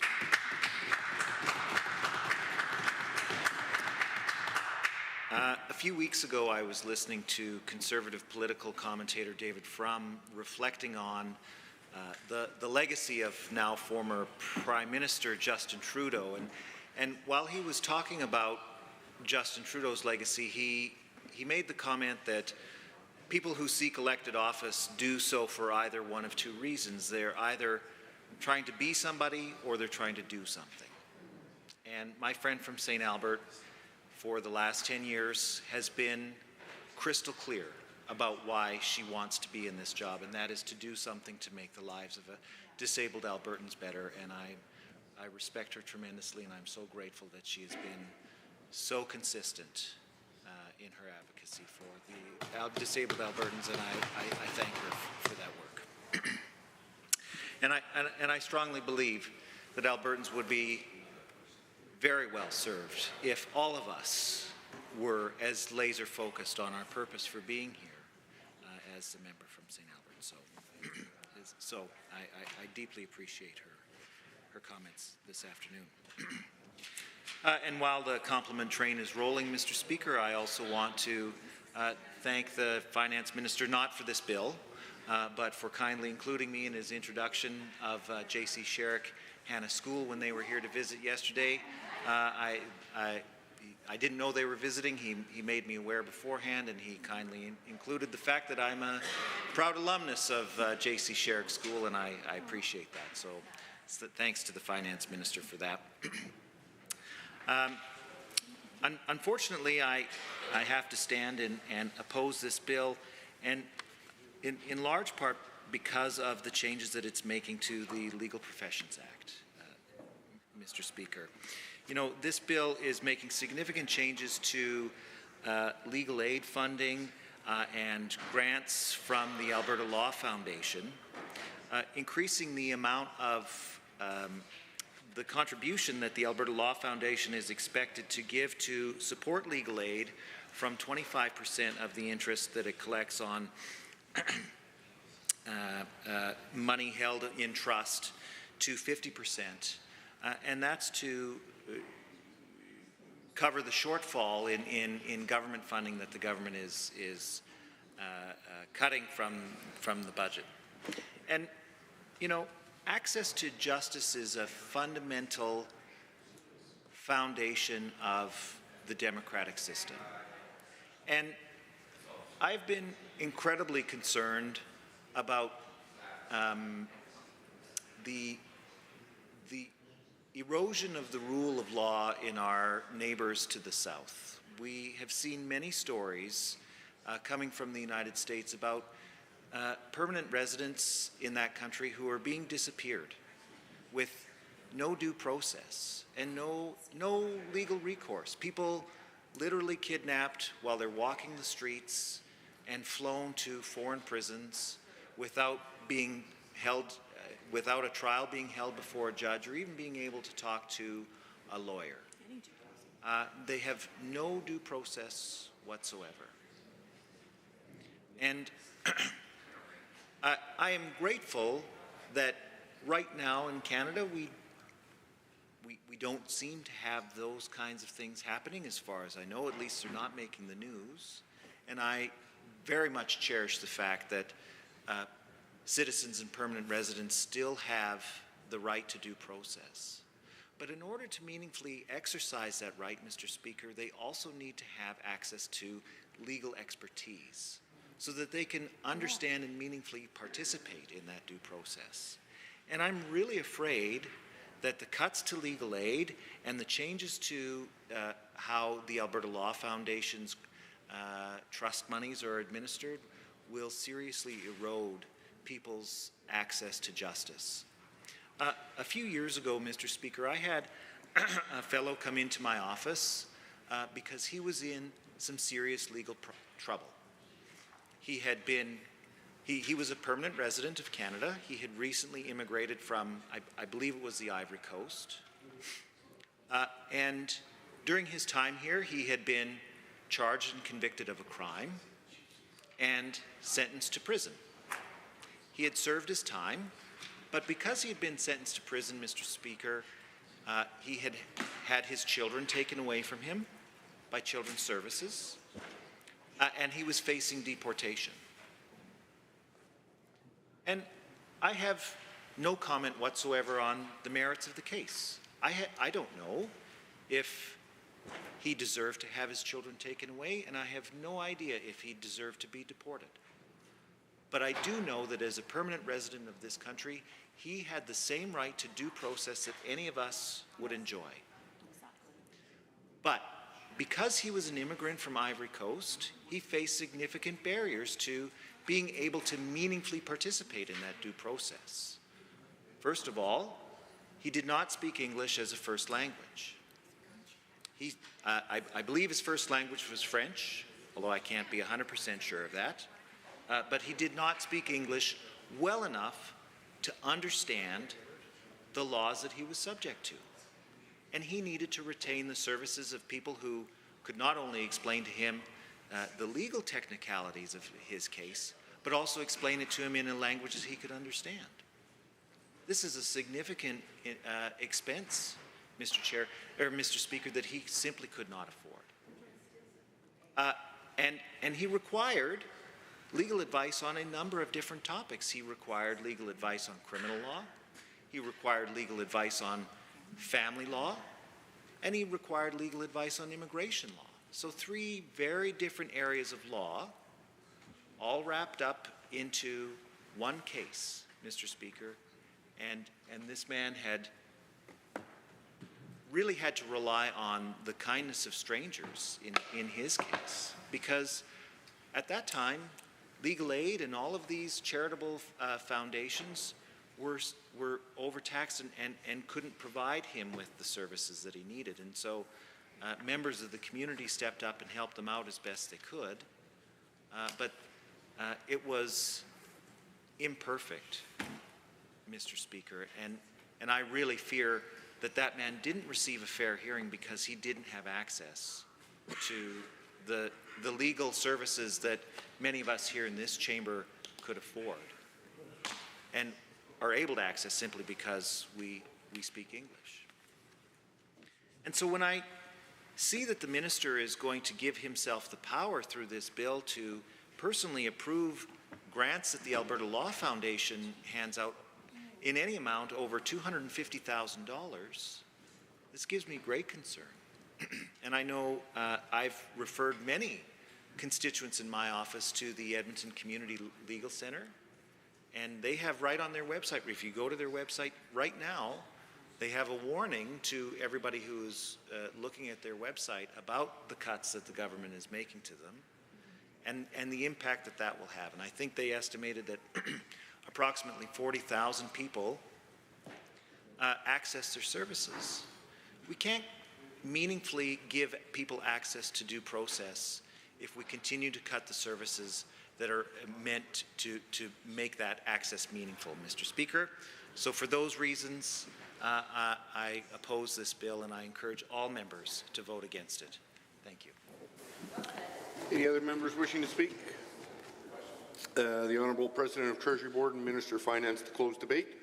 We waive that. The Honourable President of Treasury Board and Minister of Finance has moved third reading of Bill 39, Financial Statutes Amendment Act 2025.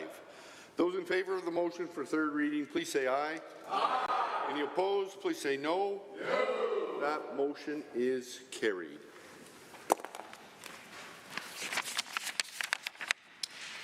Bill 39, Financial Statutes Amendment Act 2025 is now read a third time.